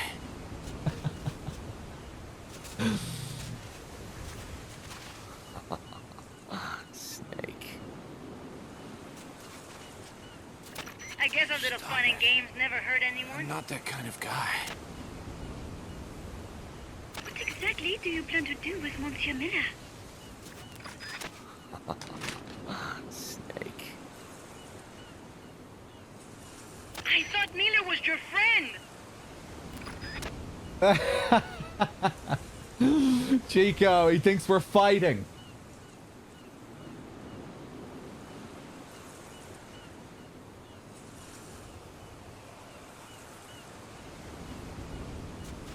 That's the last one. Stop it. I'm not that kind of guy. What you two choose to do with your time is up to you. But I am not impressed with knocking someone out to take advantage of them. Yeah, that isn't the way you do it, Strangelove, when you're taking advantage of people.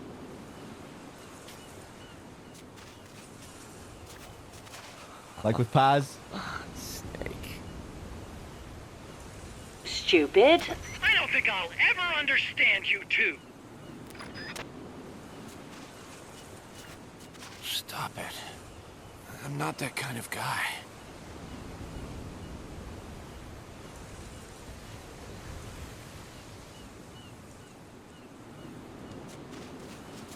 Yeah, I think that's the last one.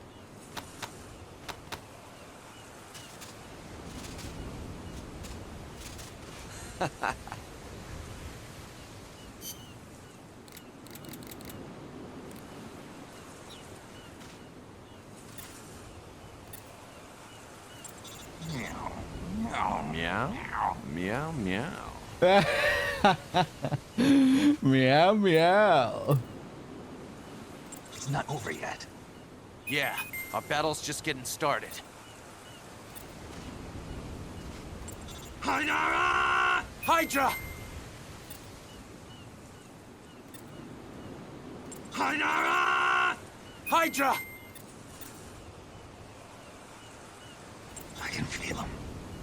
I'm feeling your vibes, boss.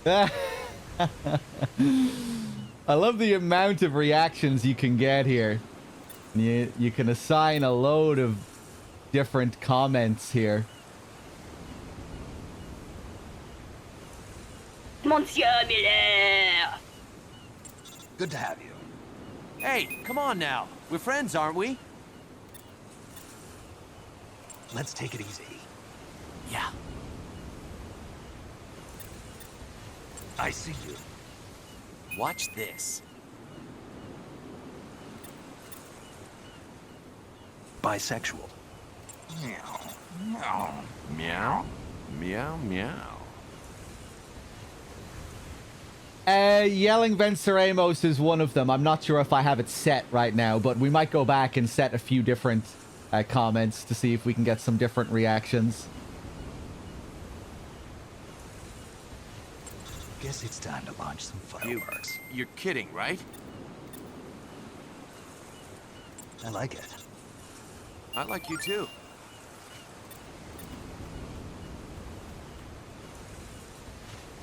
Snake it.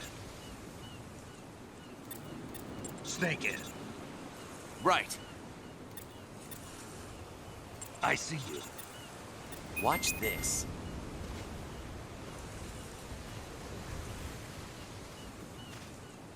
Peace won't come to us. Peace won't come to us. If they're not gonna come, leave them alone.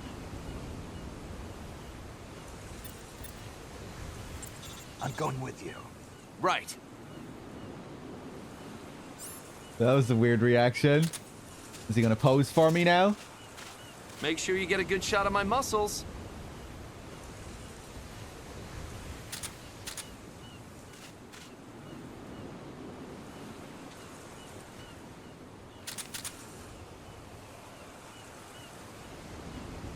Make sure you get a good shot of my muscles.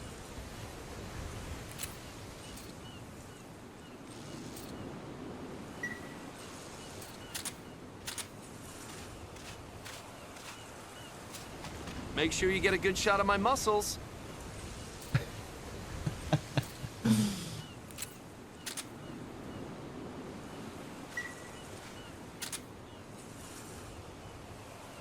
Make sure you get a good shot of my muscles.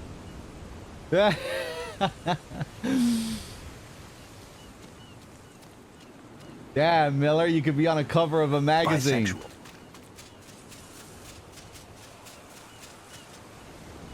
Impressive. More for the collection. Now, this isn't the best one.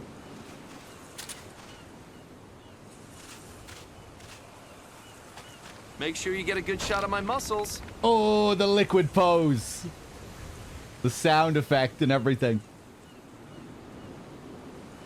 What's really cool about this one is the way he comes out of the animation.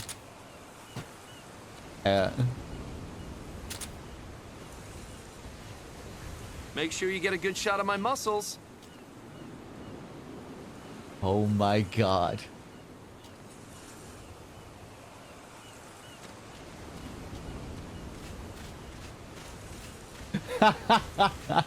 This is the best one. Just basking in the glory of himself.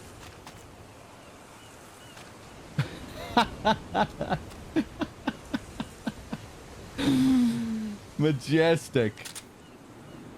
Hold on, I need to eat some of this food that I have here. I'm not eating anything.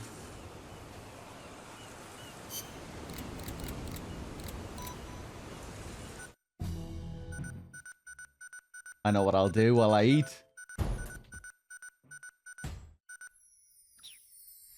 I love you 届いてこの想いきっといつかは叶うよねこんな気持ち切なすぎるの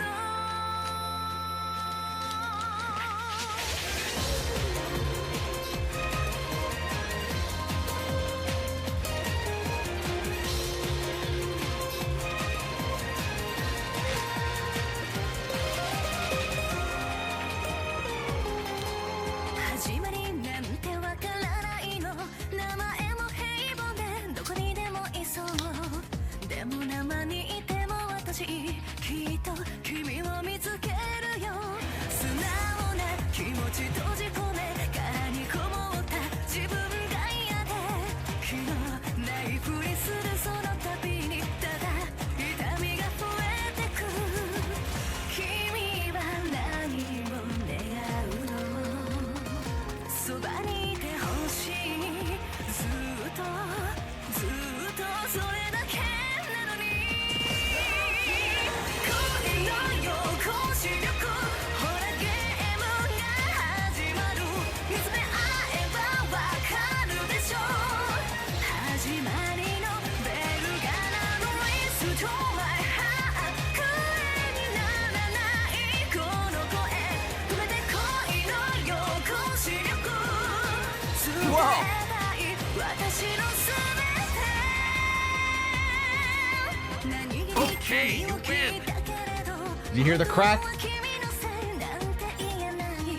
嘘ついて逃げてばかりでもうこのままじゃダメだよ他の人わざと見ているそんな強がり知らないままですぐそばを過ぎてく背中が痛いほど遠く感じた君は誰を思うの教えて二人はいつまでこのまま続いてゆくの恋の横視力ほらゲームの始まり噛み合う想いはもうほどけない動き始めて Restore my heart もっと素直になれたら止めて恋の横視力心だけそばにいるの Bisexual. いつか言うの Not that kind of guy. 夢で言うのいつか言ってずっと一緒だって離さないって言うとぎゅっとしてよ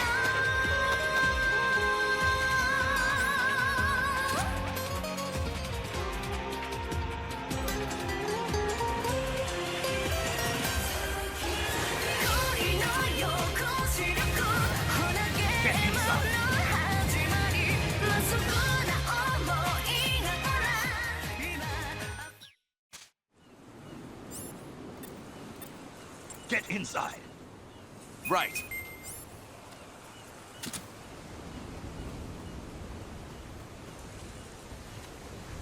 Ooh, got room for two? Aha.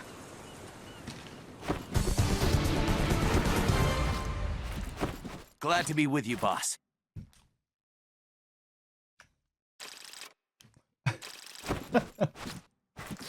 Oh god.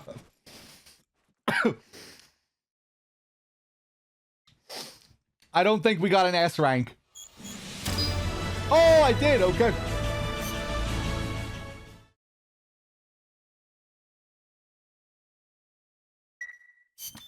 Let's go back in. I want to just fuck around with a couple of the other comments.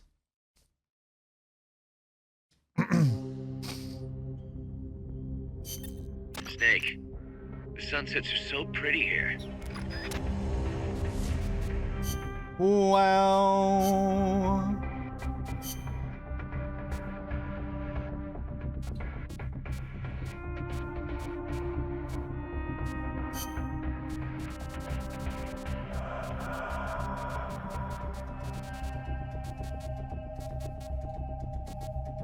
Loyal to the end, people. See how he reacts to that? Loyal to the end.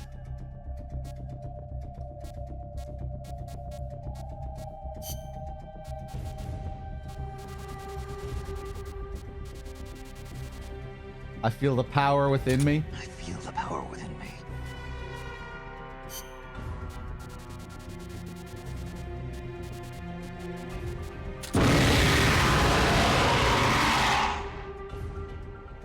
Roar like a dinosaur. See how he reacts to that?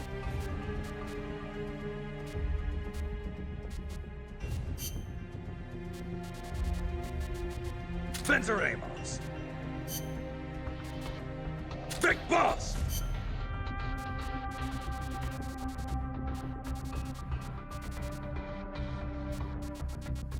Missile. Missile. Missile. Missile.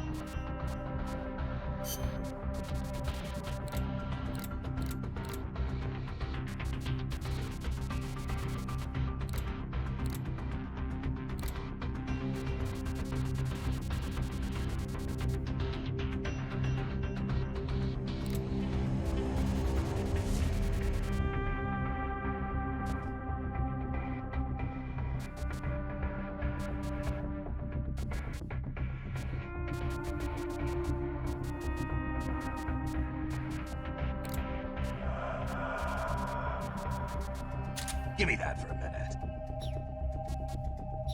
Okay, that'll do.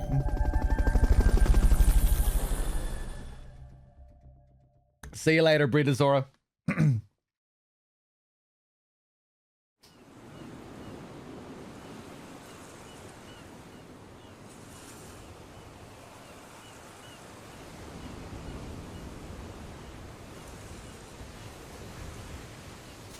I've been waiting for you. Give me that for a minute. Not a problem.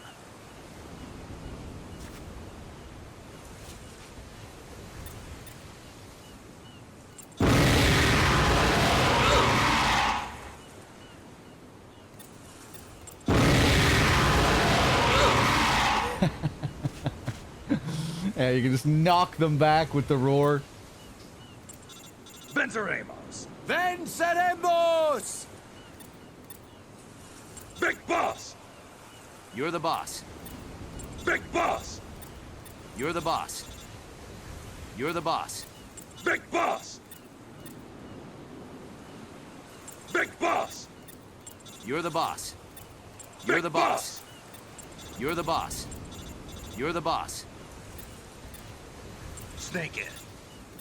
Right. Missile.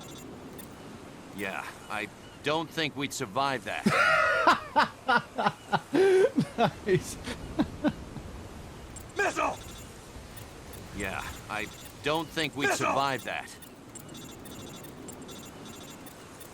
Yeah, Missile. I don't think we'd survive that. Missile. Yeah, I don't think we'd survive that.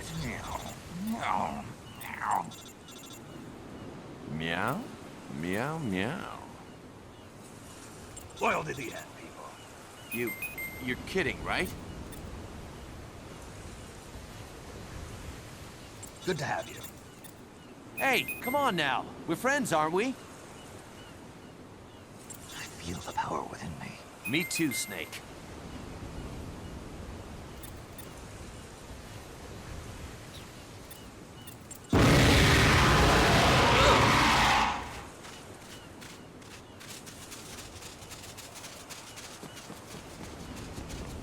Maybe we were meant for each other. Ugh. What's your problem? You looking to get punched? Is this the only way to annoy Kaz, just by bumping into him? What's your problem? You looking to get punched? Ugh. What's your problem? You looking to get punched? Ugh. What's your problem? You looking to get punched? Ugh. What's your problem? You looking to get punched? Ugh. What's your problem? You looking to get punched? I misjudged you, Snake.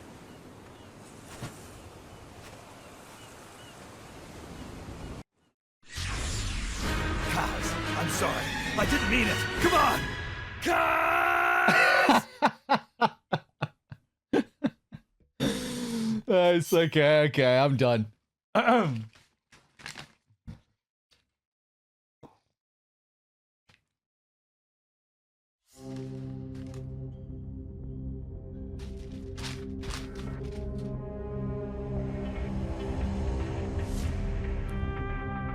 Sorry, I'm still eating here in the background.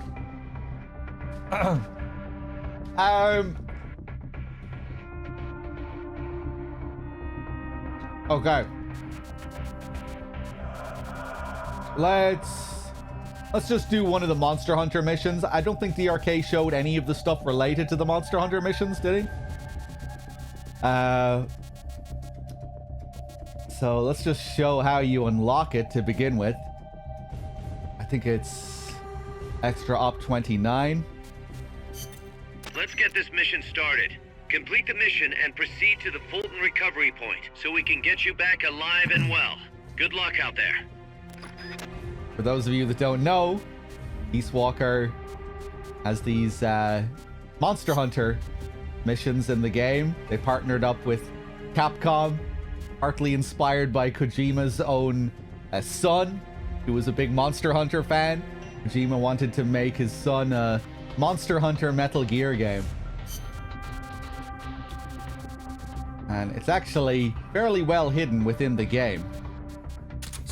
First, you need to access this random side-up. You get no real indication that there's anything special about this side-up, but within this side-up, we can find a little secret cutscene, which then leads to unlocking the Monster Hunter missions.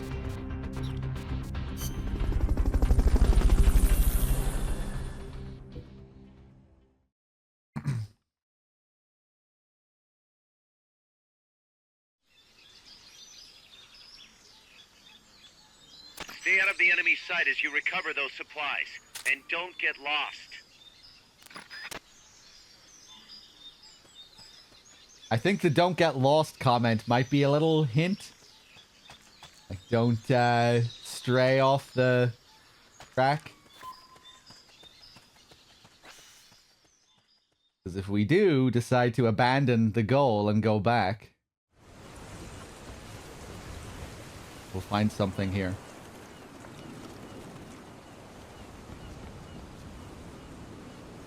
You see some sort of weird animal over by the pier?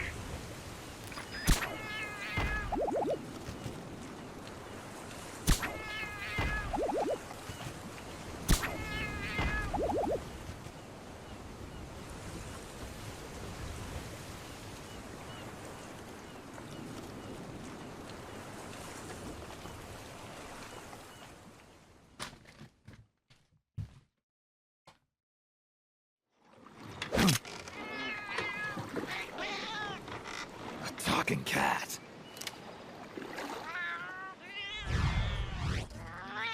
Trenya.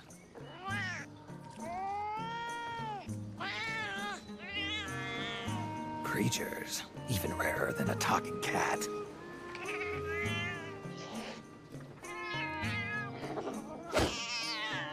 Monsters. Sorry, kitty, but I'm no hunter.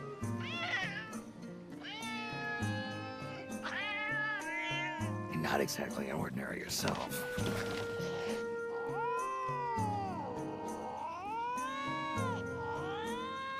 Not to be rude, but I've got things to do, so if you need someone to go monster hunting with you, find someone else.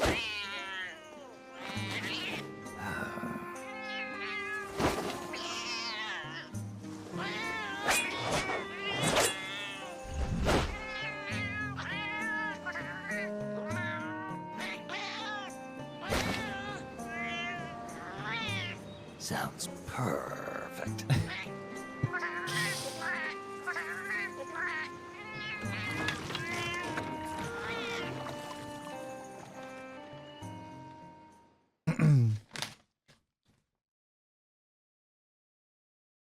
And once you do this, it unlocks the Monster Island, Isla del Monstruo, which you talked to Chico about. I'm assuming DRK didn't do any of the tapes related to that either if he didn't show this. Maybe he did show this and he just didn't do the missions.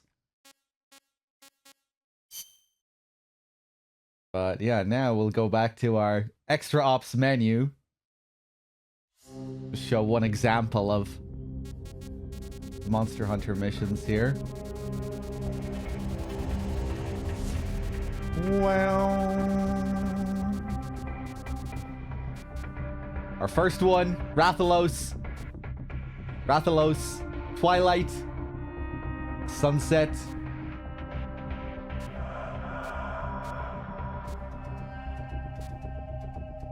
And we even get some Metal Gear versions of monsters here, the Gear Rex.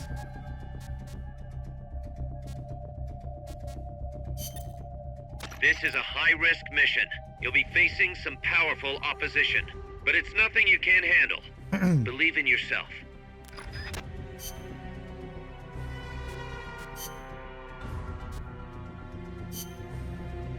Combat.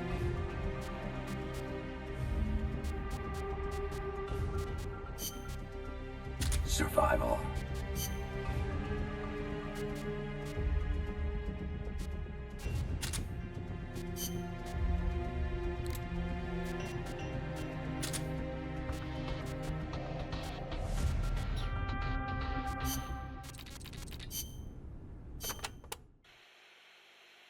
Snake. Chico, I met that talking cat. The legendary Trenya? Really? Trenya, yeah, that's what it called itself. Is it famous? In certain circles, yeah. I'm still having trouble believing it. I never thought I'd be talking to an animal one day. What a world. Amazing you could understand his language. Picking up the local lingo is one of the basics of intelligence work.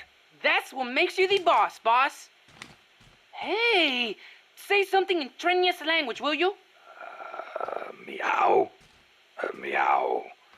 Meow, meow, meow. Wow.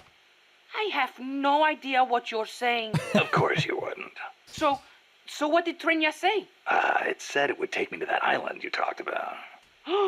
Really? Oh, take me too, boss, please, please! I know you must be excited, but we don't know what's out there. Could be dangerous. I'll scout it out first. No fair. Come on, Chico. This isn't as cut and dry as you think. You can come next time, depending on what I find. I'll take some photos if I get the chance. Sorry, kid, but that's life.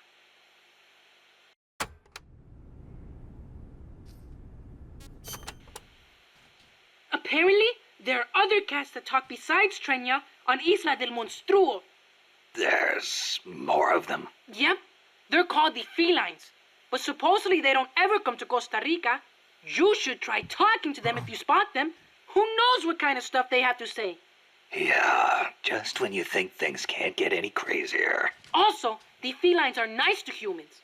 So you be sure and be nice back. Don't you go attacking them or anything. I would never hurt a defenseless little kitty.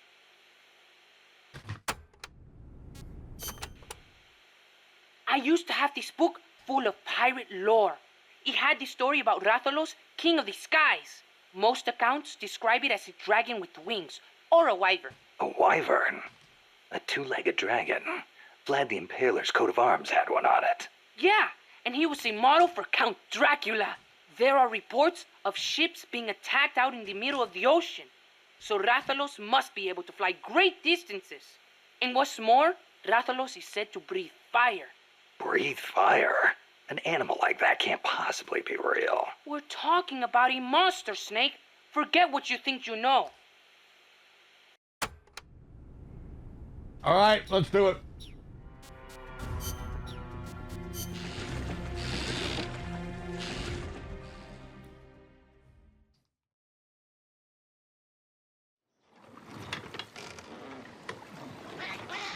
It's about time. Let's go, Trenya.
Some pretty funny little details here as well.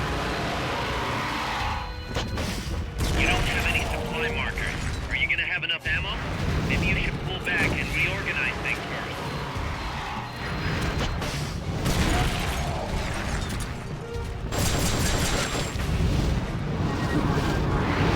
Oh, invisible wall!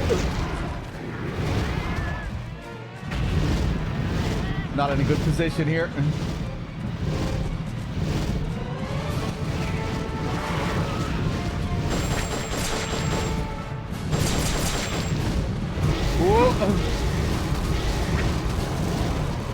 And like in Monster Hunter, you can chop off their parts and so on. But I'm just gonna go for the basic kill here. That's a barbecue spit. You can use it to roast food, even rations, simply by pressing the action button.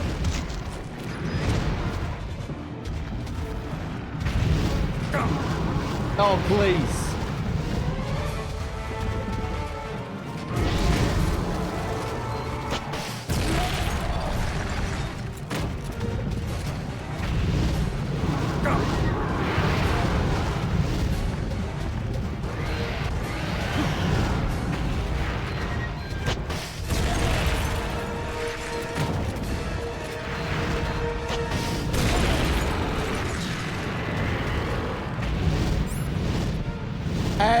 Oh, I forgot to bring in supply markers. Hold on. Let's do this again.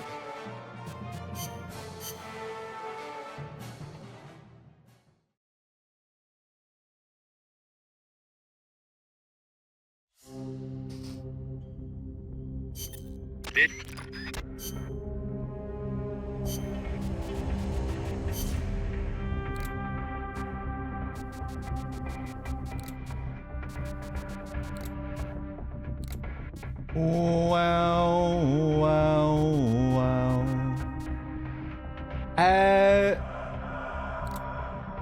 Where am I? Oh, right. Okay, I didn't see them. Damn, we only have level 2 on this, huh?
Okay, now I might have time here. Another fun thing you can do is barbecue your That's rations. Barbecue spit. You can use it to roast food, even rations, simply by pressing the action button. To stop roasting, press the action button one more time.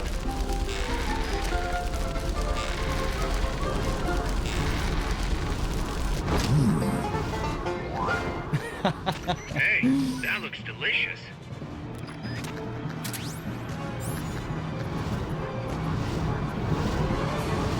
Another thing you can do is either overcook or undercook your ration.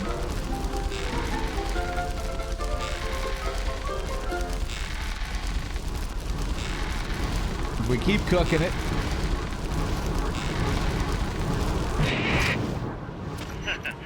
Don't quit your day job.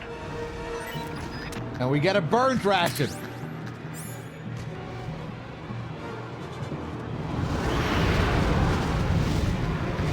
What if we undercook it?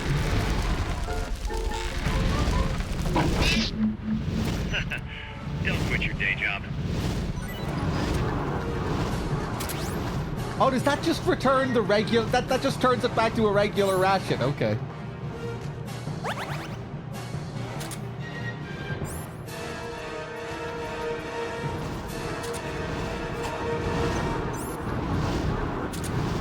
They've okayed the request for support. They're sending out a cardboard box as we speak. Or was it... Does it turn into a raw ration, or does it just turn back to the standard ration? I don't know.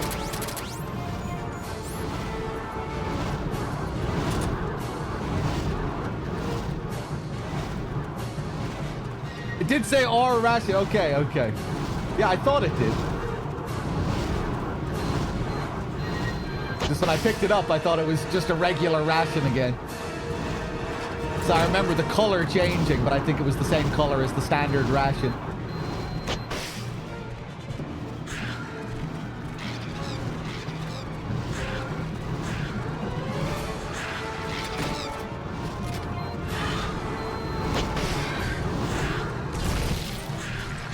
It returned to base? Maybe that's why.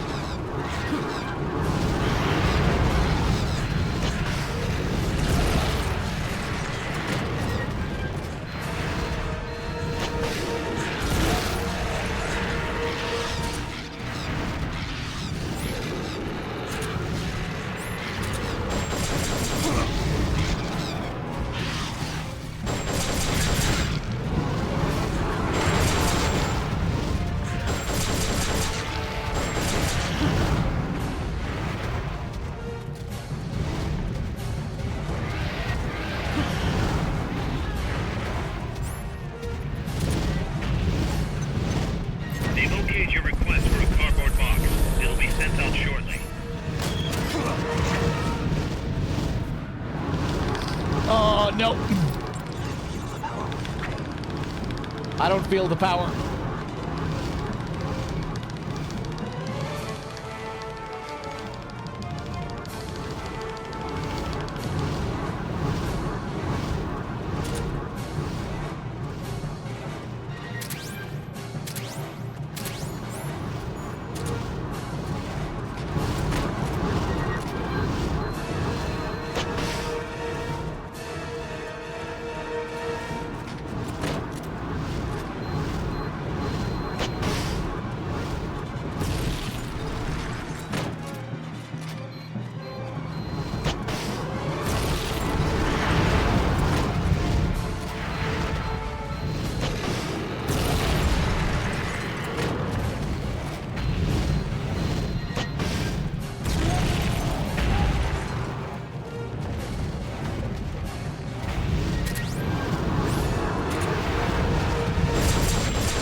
I'll take my shitty rank.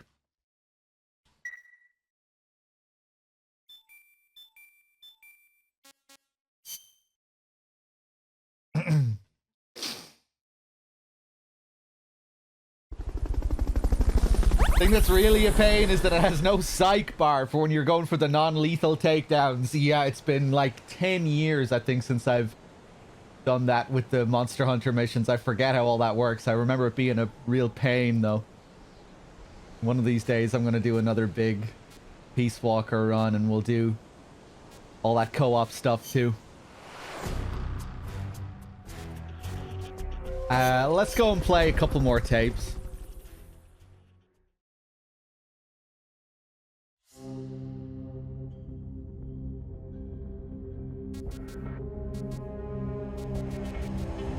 I remember so much of the extra ops being a nightmare for me back in the day. Trying to solo everything.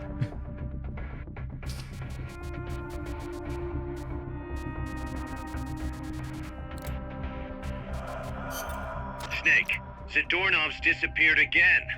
Get out there and retrieve him.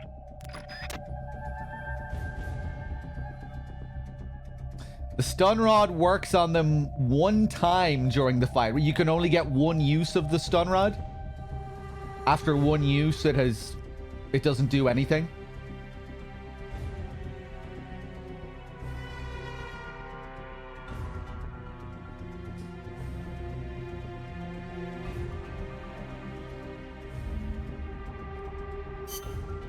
Ah, okay, weird. Okay, we do the secret tape and move on to Ground Zeroes. Let's do it. Oh, wait, maybe there are some other tapes that we haven't done. Did DRK do all the Santa Claus stuff? He probably did.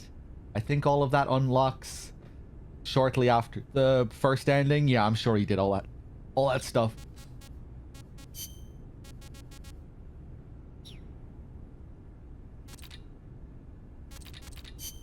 Okay, so what we're about to hear is this game's version of the post-credits phone call, the post-credits twist. And to unlock this in the game, you need to complete all the missions, all the side-ups. Lots of people go through this game and they have no idea that this even exists or that this even unlocks, but this is kind of like the final twist of the game. Final piece of the story.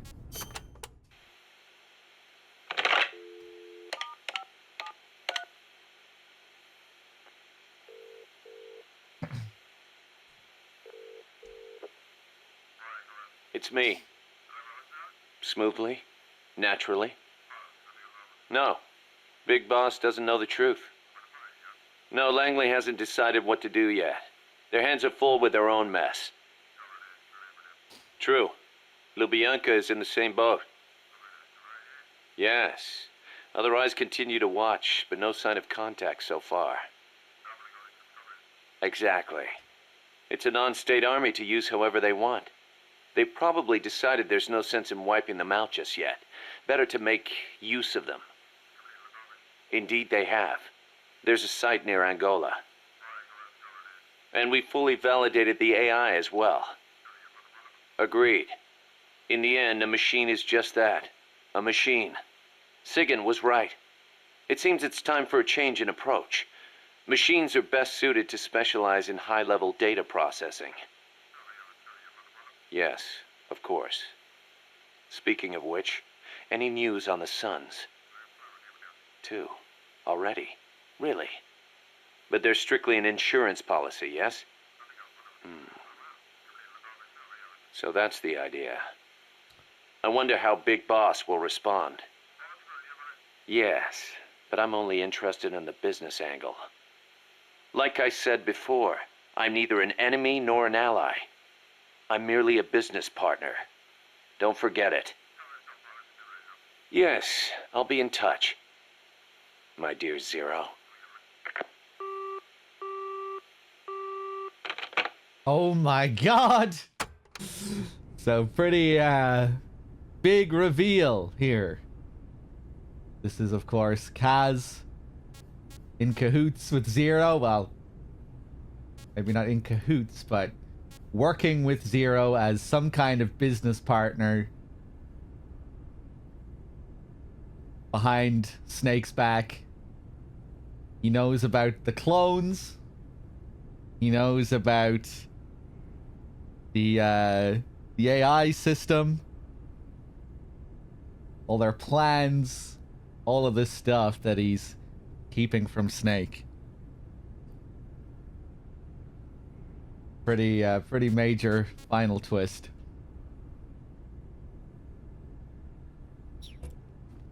Kind of interesting to go back to some of the earlier calls now with this in mind, you know, when he's talking about Cypher to Snake, not revealing anything. How could Paz... We were gonna start a band together. She was posing as a KGB agent, too. She must have put on the act to get close to Galvez. Wonder how much Coleman knew. But the whole time she was working for some organization called Cypher. Huh. Cypher. Ring any bells, Kaz? Cypher. It means code, or zero in Arabic numerals. Zero. Does that mean something to you? Not sure. You know, Cypher and zero were basically the same word. It's a linguistic redundancy. The word stems from the Sanskrit shunya. It corresponds to the Buddhist concept of emptiness. In Buddhism, shunya means hollow. It supposedly refers to something that's swollen and empty on the inside. A big swollen emptiness. Just like outer space.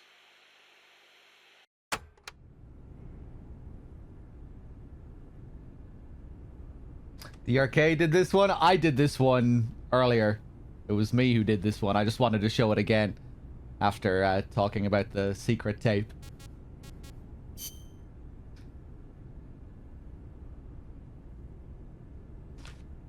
Kaz's excuses for not figuring out how Zadornov was getting away. Are those the codec calls that you get in missions? Is that what you're talking about? Quote-unquote codec calls, the radio calls?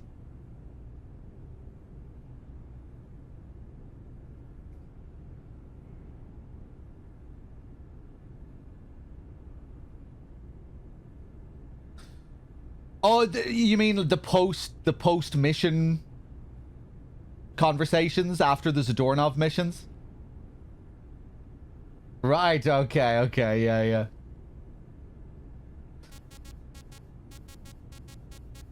Yeah, I think the arcade did a few of those Zadornov missions earlier. Not sure if he did all of them, but he probably did most of them.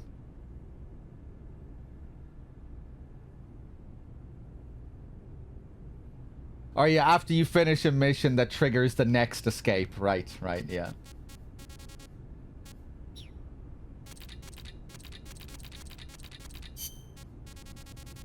Okay, I think we can move on. Bear with me for a few minutes. I'm going to switch consoles. And we'll move on to Ground Zero, so I'll be right back.